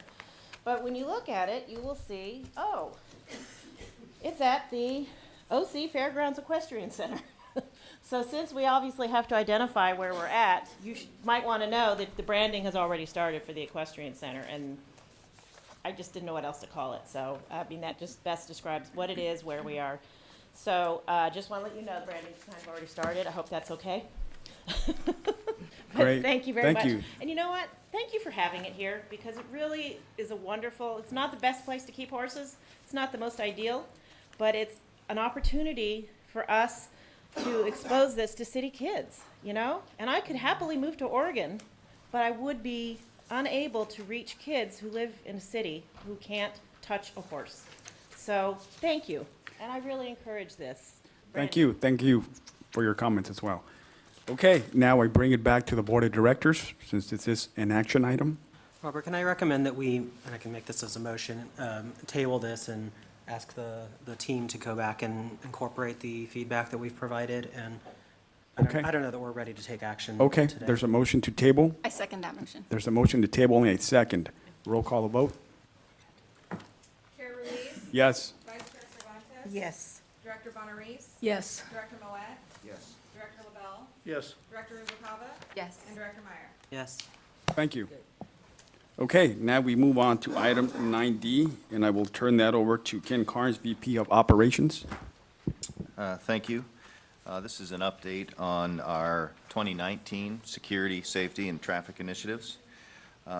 Just to give a little broader information on each one of the 8 items we identified, either new or continued for 2019.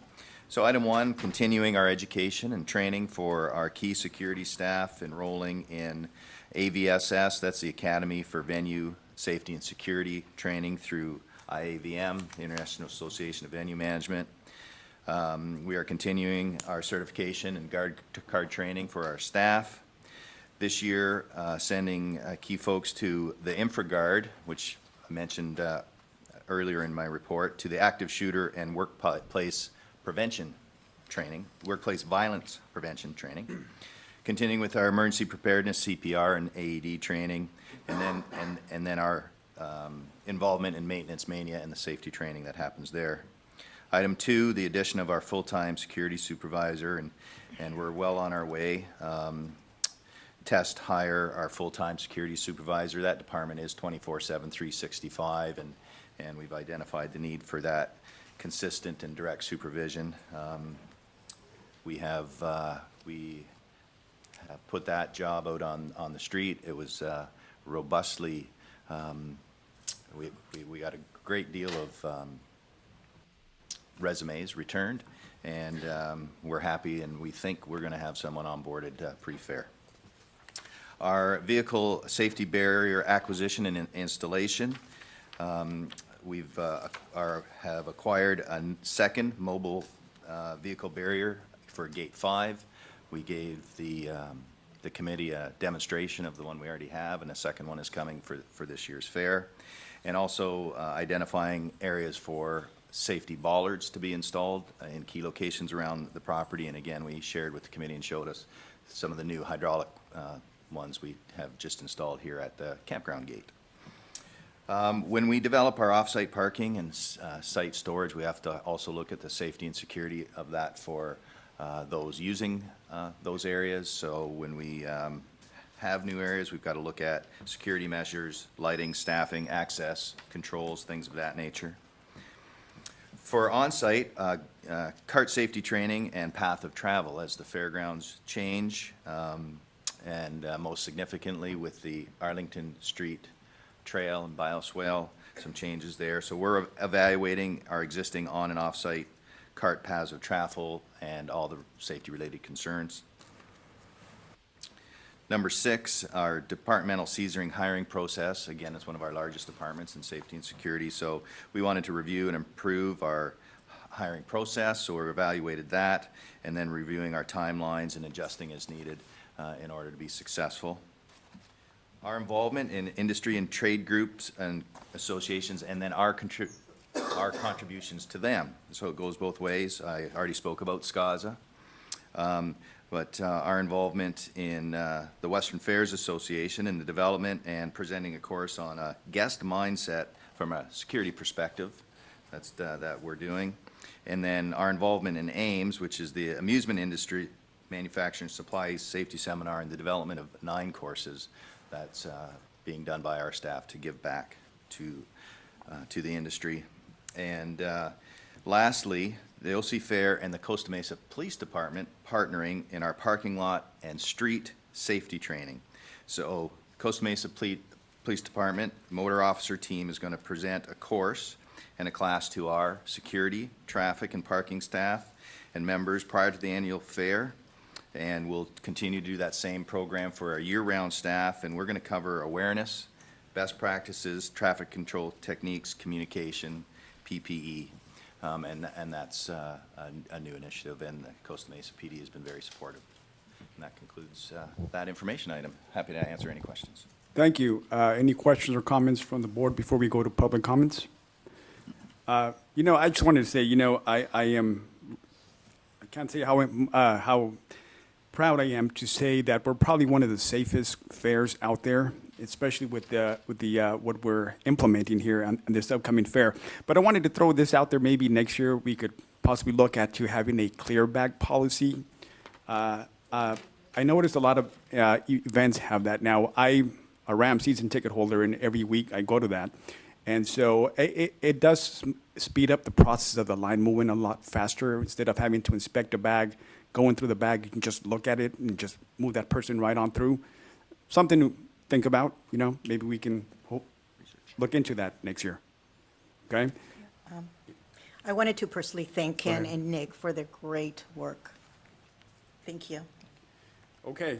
Chair Ruiz, if I might. Yes, go ahead. having had some experience dealing with public emergencies over the years, one of the things that I think is very important, and I'm very pleased that the chair and vice chair are being briefed on a regular basis.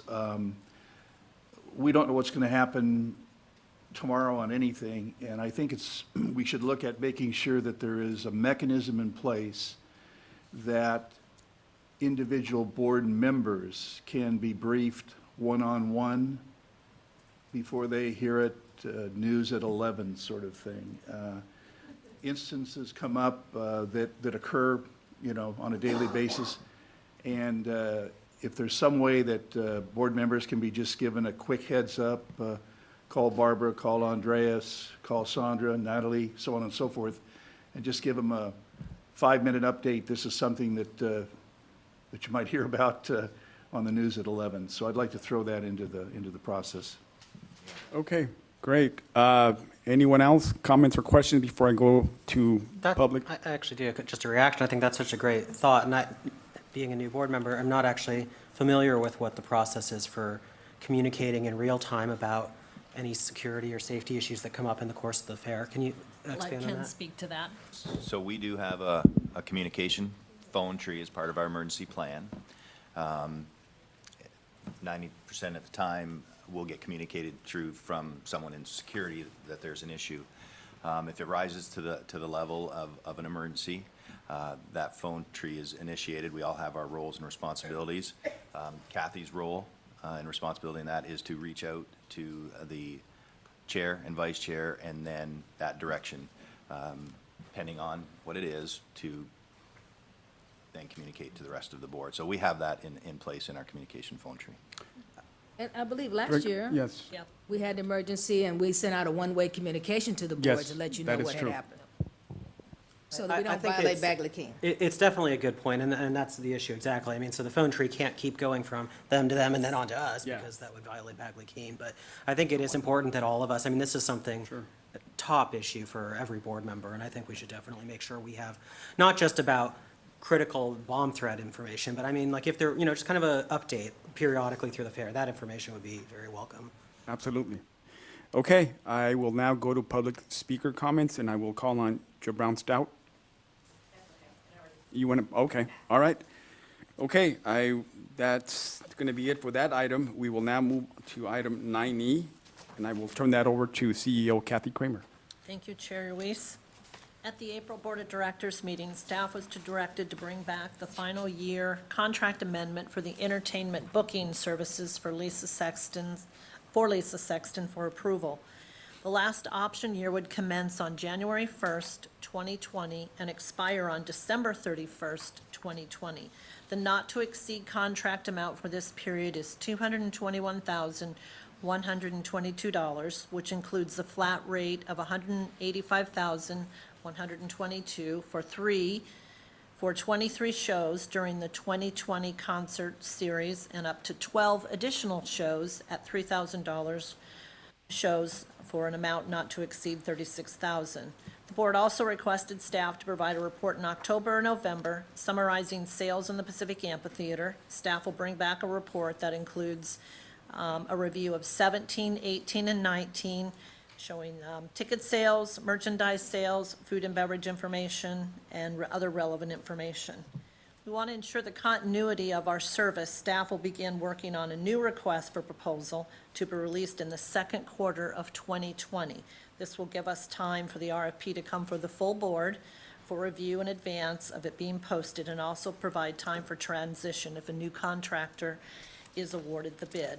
The contract is attached as part of the staff report, and if so, by the board, would be approved by this motion.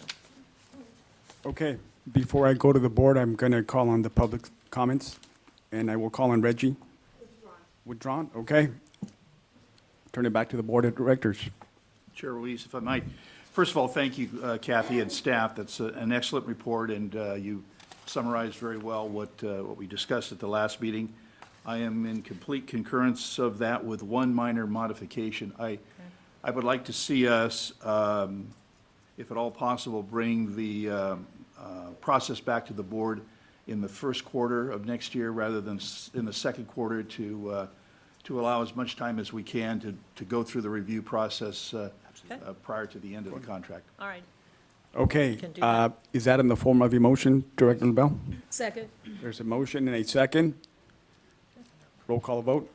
Chair Ruiz? Yes? Vice Chair Cervantes? Yes. Director Bonarice? Yes. Director Moet? Yes. Director LaBelle? Yes. Director Rubicava? Yes. And Director Meyer? Yes.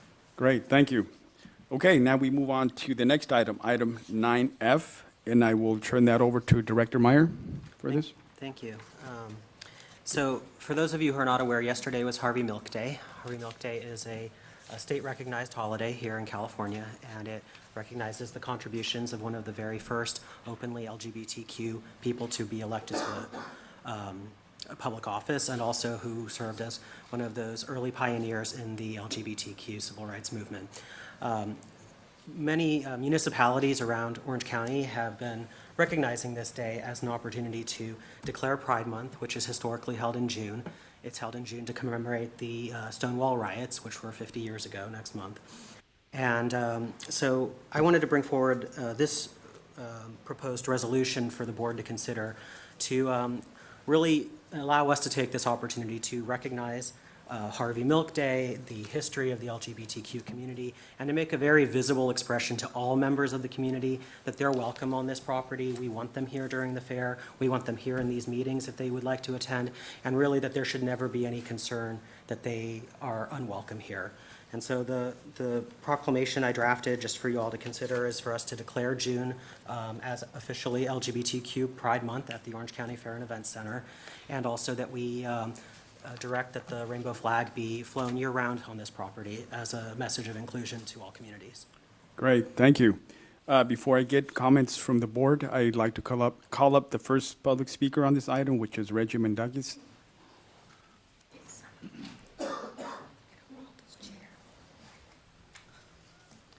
Hi, I'm Reggie Mendicus. I'm speaking regarding the resolution for Pride Month. While I support Pride Month and flying the rainbow flag, we have to talk about fixing an illegal contract that was entered into by this 32nd DAA. This is the 6th time this board has been requested to cure the illegal contract with Vanguard University. Vanguard University is not eligible to receive state funding because Vanguard is openly hostile to LGBTQ persons. If you're gay, you can't go to Vanguard. If you're enrolled at Vanguard and Vanguard finds out you're gay, they kick you out. They won't employ you if they can figure out you're gay. Okay, Vanguard does not like the LGBT community, but we have sent $75,000 of public money to them and plan to send another $25,000 in public money to them during 2019. This is an illegal contract. This board needs to get the money back from Vanguard, not send them any more money, and get our trademarks, logos, and intellectual property back from them. This is really easy. This is the 6th time this request has been made. By approving this resolution and flying the rainbow flag, while you are giving money to people who hate the LGBT community, you're succeeding in being hypocrites. You're on both sides of the issue. I know you don't want to be there. You want to show that you support and that you want an inclusive environment. And it's really easy to get there. And that's to get the money back from Vanguard and not send them any more money, and to get back our trademarks, logos, and other intellectual property. All that has to happen is CEO Kramer just needs to get up out of her chair, walk over to Vanguard, which is across the street. Heck, you know what? I think the jury would even lend her a golf cart if she asked real nice. Go into the president's office or the director of development and get that money back. I think that's going to take an hour. And we can do that today. But this is the 6th time this illegal contract has been brought to your attention with a request made to fix it. Until you fix it, while this is very well intentioned, you're hypocrites. Thank you. Thank you. I don't have any more speaker cards, so I will now. Is it okay? Sure. But if it's on this item, go right ahead. Susie Geyer. I attended Vanguard University. It was several years ago. I was working towards getting my CPA license. It was a wonderful place. I met and worked with many wonderful people there who had really good hearts. But I do have to admit that in one of my classes, the topic of homosexuality did come up, and I was shocked at how unaccepting the people, including the professor, were, and they really did completely disagree with it. And even though there were other people in that room that I know were violating other things that, we're not supposed to be doing if we're people of faith, they didn't seem to have any problem saying that they did not agree at all with homosexuality. So that was my personal experience while I was there. So I don't know what it's like there now. I don't attend the college anymore, but I was pretty shocked and upset that people that seemed to be such good, loving people would so openly express that sentiment. Thank you. Okay, I will now turn it back to the board. This is an action item. Is there a motion on the, go ahead. I have a Director comment. Bonner-Reese. I'm okay with the resolution. I'm not okay with the flag being flown year-round, and I'll tell you why. It's because I have flags that I'm passionate to that I'd like to see flown here. I don't think there's enough pole for all the flags that could be flown that would appeal to my strong concerns. I'd like to see in Black History Month the Black Lives Matter flag flown. Is that something that we want to do, to have more people come and ask us to fly more flags year-round on the property because of their interest? And I think that we are going down a slippery slope if we do that, and we'd be setting precedents for that. I think that flying the flag for June, I don't have a problem with that, but I do have a problem with it being flown year-round. So I would not be in agreement to this recommendation unless that piece of it were not included. Any other comments or questions from the board? Director?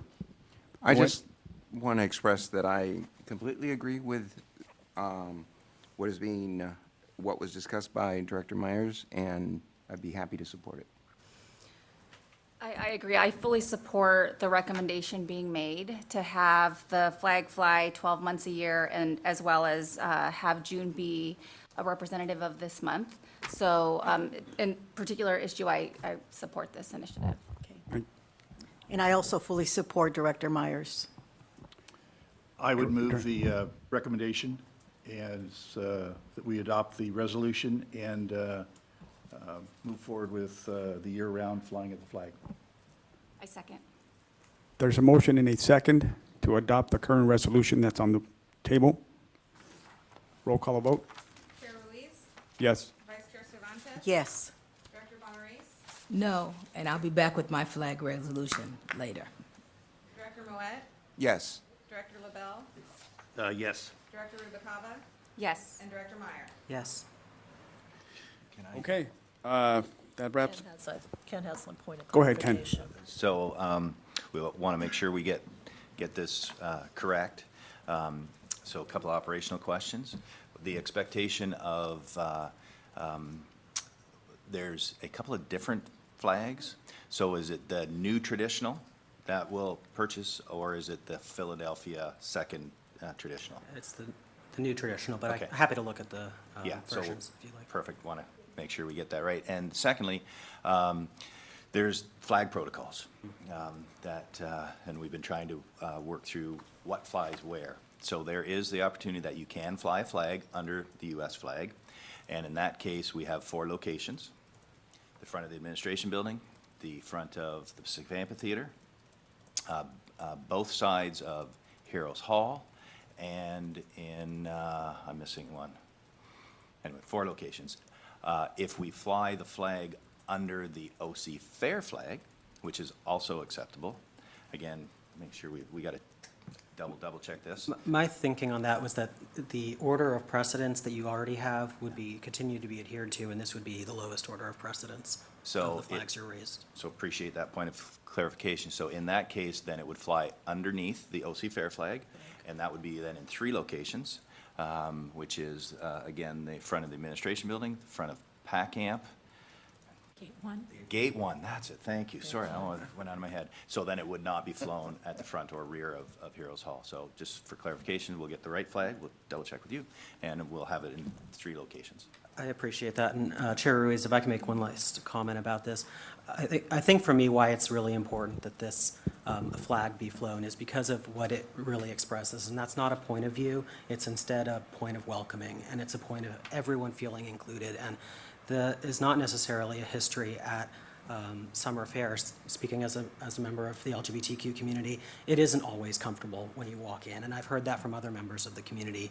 But when you see a rainbow flag flying, the sense of safety that gives you and the sense of welcomeness that gives you for a community that can otherwise be invisible is very, very important. So I want to thank you all for your support of this resolution. Well, and not to mention, I mean, the state of California actually bans the fairgrounds or other state agencies from traveling to other states that have laws that oppose certain lifestyles. So I think that we are able to, the fact that we're able to initiate this here in Orange County is something important for all of the other states to see as well, and it supports the ban that's currently in place. Okay, any more questions or comments? If not, we will move on to the next item, which is item 9G, and I will turn that over to the Audit Committee, Director Rubalcaba Garcia and Director Mayers. Thank you, Chair Ruiz. So the report that we have here is in response to the 2016 audit. We did provide a letter for the Board of Directors to review in response to this, to the audit that was initiated. A couple of things that we did want to highlight is the overpayment to the district. We did respond in the letter directly on some of the concerns that were mentioned in the audit, and the board actually took action on at the March 28th meeting, which we adopted a policy that prohibited any use of overpayment to a district employee without first working with the board as well as CalHR. So we did address that here. And another item as well. So if the board has any questions, Director Meyer and I are happy to answer any of them before we ask for a motion to approve. Questions or comments from the board? Director LaBelle? Just one. First of all, I want to thank Andreas and Natalie for taking this on. It's obviously a very important task, and I fully support what they've done. What I would like to suggest is one minor modification to the letter. Also, at our March 28th board meeting, the board considered at some length updating our contracting policies. No decision was made relative to that, but we did talk about a number of things that could be incorporated into the contracting policy. And as a matter of action, the board did unanimously approve referring this matter to the governance committee, to Barbara and Andreas as, quote, #1 priority.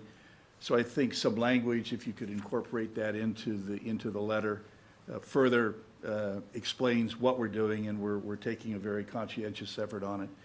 And I guess lastly, there was a period of time that the individual board members were not aware of the process. I think on a go-forward basis, if the full board could be CC'd on all of these communications, I know the mere fact that we're talking about it now, we know what's going on, but then we at least are aware of what's happening on a go-forward basis. So those would be my thoughts. Okay, great. Now I will move on to public comments on this item. I will call on Reggie Mundekis.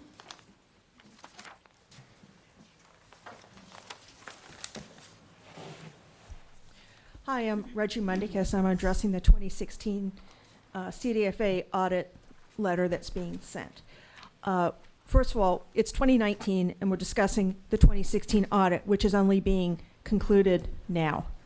That bespeaks volumes about what's wrong with the management of the fairgrounds.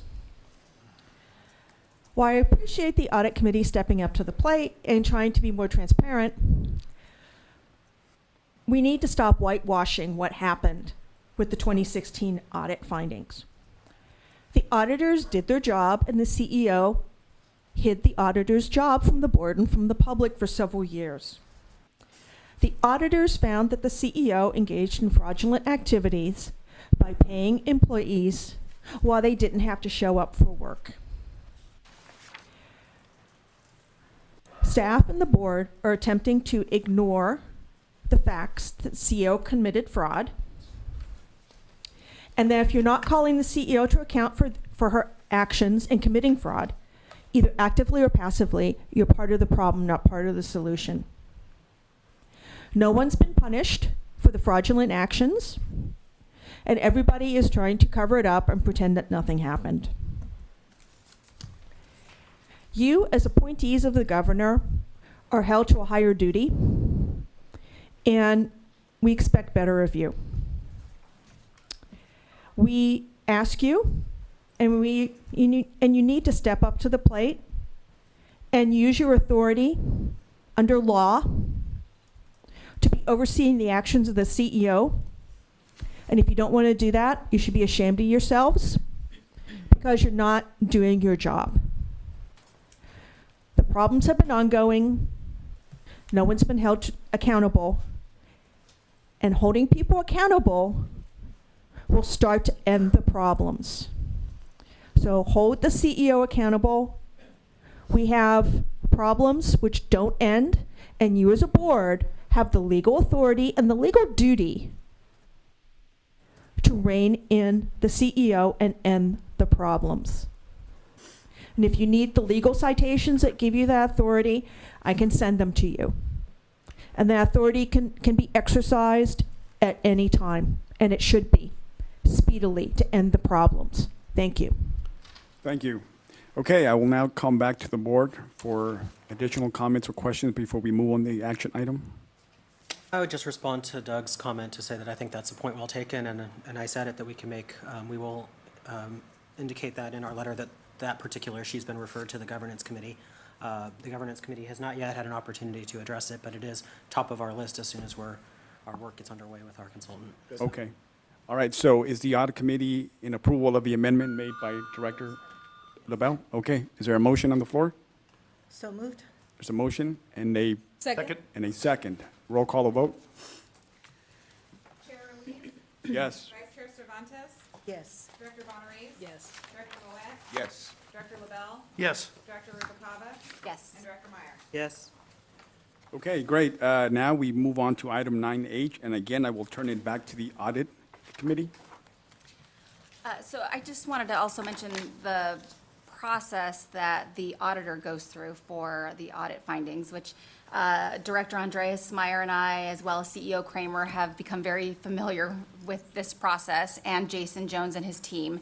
But what they do is they come on site. They spend about 2 to 3 weeks with staff and conduct the audit here.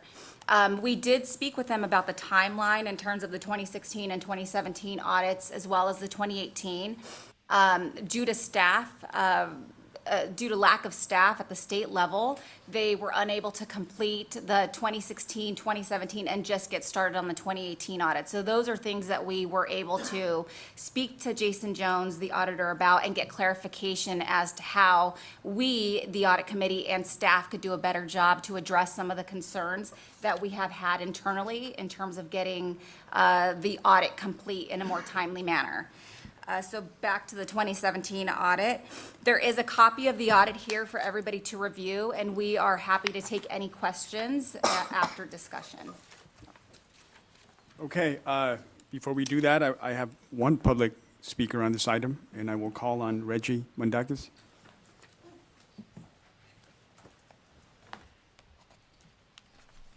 Hi, I'm Reggie Mundakis. I'm speaking to the 2017 CDFA audit report. First of all, if any of the board members need a copy of the CDFA audit manual, I can send you a copy. It makes good reading because that way you get a better understand of what the boundaries are for what is not allowable expenses for a DAA. So the 2017 audit brings up issues of legal bills that were paid without authorization from the Attorney General's office, and staff buying catered food and other food for themselves using state funds. Reviews of recent credit card bills and checks show that the practice of staff purchasing food for themselves using state funds continues. And I can provide detail of those purchases to the board members. And it's an ongoing concern and is in the thousands, if not tens of thousands of dollars. It's really hard to justify rate increase for the gate for the 2020 fair and claim that you're going to start running out of money when you have staff just buying themselves lunch on the company credit card. It doesn't make, we're not buying it. Okay, you're not running out of money. There are places that you can save money. What this also shows, the legal bills and staff buying food for themselves, shows a lack of internal controls because these purchases should have never been approved. It also shows a lack of discipline and leadership by the executive management. We also want to know if the two separation agreements entered in during 2017 by the CEO were brought up during the audit. These separation agreements used the same form as the separation agreement entered into in 2016, which resulted in an employee being paid to not show up for work for several months. And we'd like to find out if the auditors found employees paid to not show up for work during 2017. So we will be bringing these requests forward in writing so that the public record staff knows what questions we're asking. So again, the board has a legal duty to exercise oversight, which includes disciplining the CEO, and the board is requested to deal with the ongoing issues in the CEO's office, particularly regarding lack of internal controls, lack of controls over finances, and paying for things which aren't legal. Thank you. Thank you. Since I don't have any more speaker cards on this item, I will now come back to the board for this action item. Any comments or questions? I have some comments. So we discussed this at length. The auditor's report speaks for itself, so we're not going to try to speak for the auditor. In terms of the third, I'll start from the bottom, the third one regarding contracting policies and procedures. The auditor included this finding, again, because the issue was not addressed until last year in May. And the auditor did confirm that the resolution the board adopted last year in May was sufficient to abate this finding. He will not be including this finding in the 2018 audit. That's not to diminish what you said, Director LaBelle, about us reviewing in greater detail the contracting policies and procedures. But with regard to what the law requires, the opinion of the auditor is that we have now satisfied that requirement. Moving on to the food and beverage expenditures, management can respond to it in detail. My understanding of this audit finding was that it related to the documentation that was available for it. And then with regard to the outside legal counsel, there is a misunderstanding about whether or not the appropriate approval from the Attorney General's office was in fact obtained.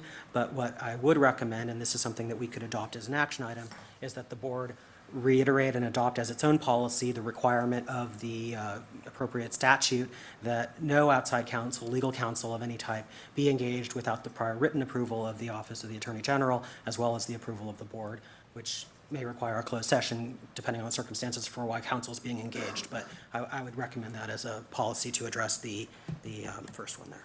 Okay, so are you saying that in a form of emotion? We can hold on to it until others Okay, have their. got it. Okay, any other questions or comments from the board? Just one, and I certainly agree with what Andreas said about legal counsel. I think that's procedurally a good way to handle it on a go-forward basis. The one question on food and beverage, there was a rather large amount in there, 4286 was that for one event or what? Those were for 2 mandatory training staff meetings.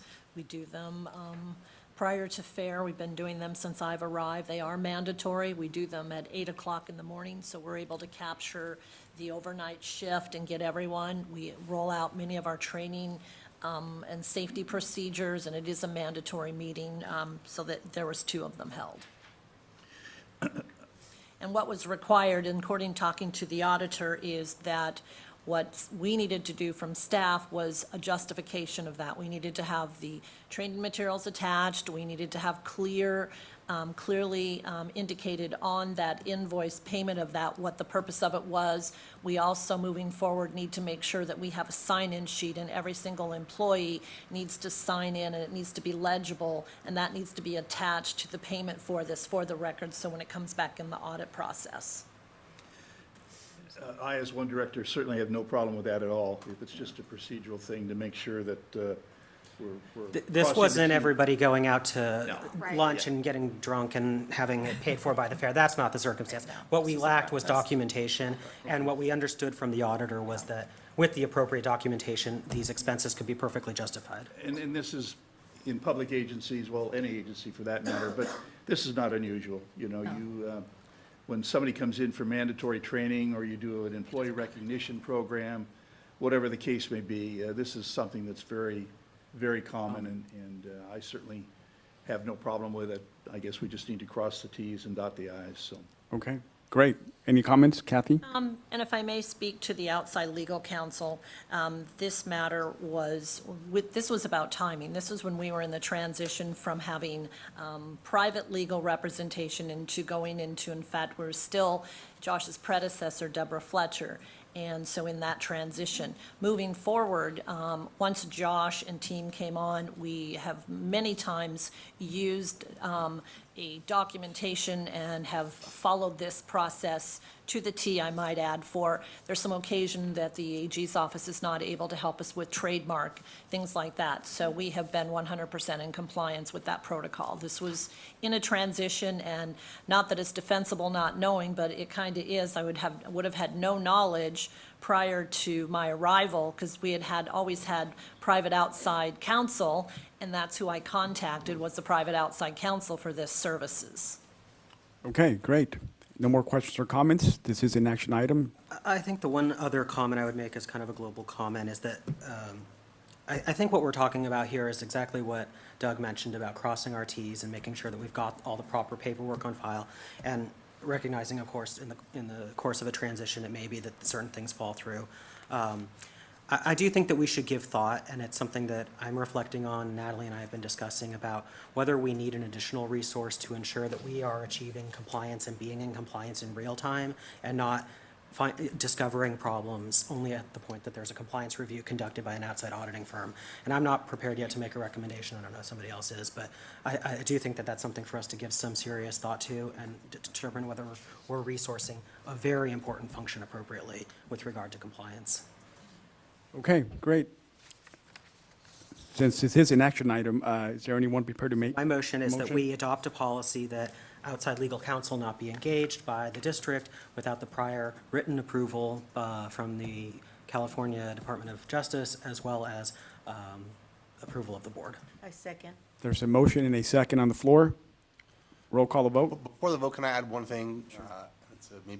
I can't make friendly amendments. I'm not a member of the board.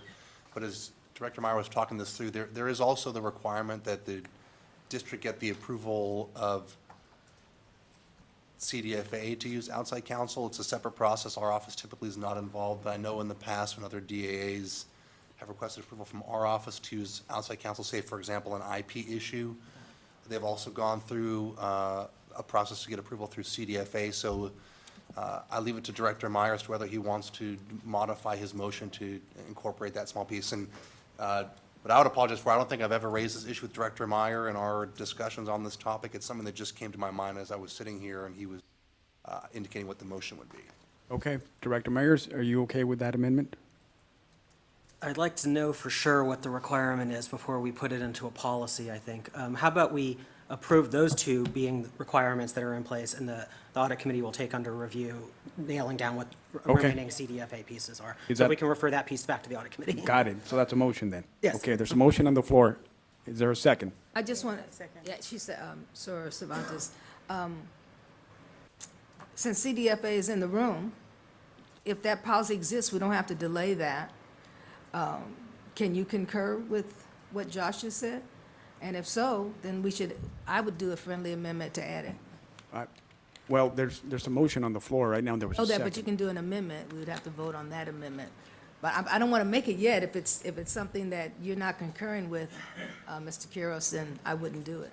Yeah, I've seen other DAs where, Can, John, can you come to the mic, please? Thank you. To not delay it. There are other district agriculture associations that have requested through our CDFA legal department to request outside legal support, but it has to go through, be approved by the California Department of Food and Agriculture. Now, you guys have AGO representation. It might be a joint approval process. Not sure how that works, but what I can do is I can get back to you on that as far as the process and approvals. Well, Okay. I would say that And we whether then it's stick. necessary. Why don't we, yeah, let's do that. So we'll try to get with John in the next month. We can approve this at first. We also are going to be bringing this back because we need to also prepare the response letter that we'll send out, Okay. like we did for the Okay, 16th. Director Wanderies, you're good with that? Okay, so there's a motion on the floor. Is there a second? Yes, I've seconded. Motion and a second. Roll call the vote, please. Chair Ruiz, Yes. Vice Chair Cervantes. Yes. Director Bonneries. Yes. Director Moet, Yes. Director LaBelle, Yes. Director Rubacava, Yes. and Director Maya. Yes. Okay, great. We move on to the next item, which is closed session. I believe we do have some discussion on the closed session, so we will break for that now, and we'll return to the meeting. Thank you. You mean the hat, it was kind of. Okay, the meeting is now back in session. This time, we're going to go to the Board of Directors Matters of Information, and I'm going to start to my right with Director Bonneries. Do you have any? Yes, we're flagging that chair right there. Yeah. I watched Geraldo go Oh, from yes. sitting high to sitting low. Yeah, that's why he left. He was tired. Other than that, I am just excited about the fair. Thank you. The reason I'm on this board, the fair. And so I'm excited we're getting closer to it, and I can't wait to get the reporting of what we have to look forward to. Thank you. Yes.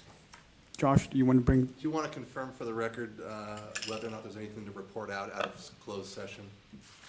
No, I don't There's believe. nothing to report out? No. Thank you for that. No. Okay, Director Mayor?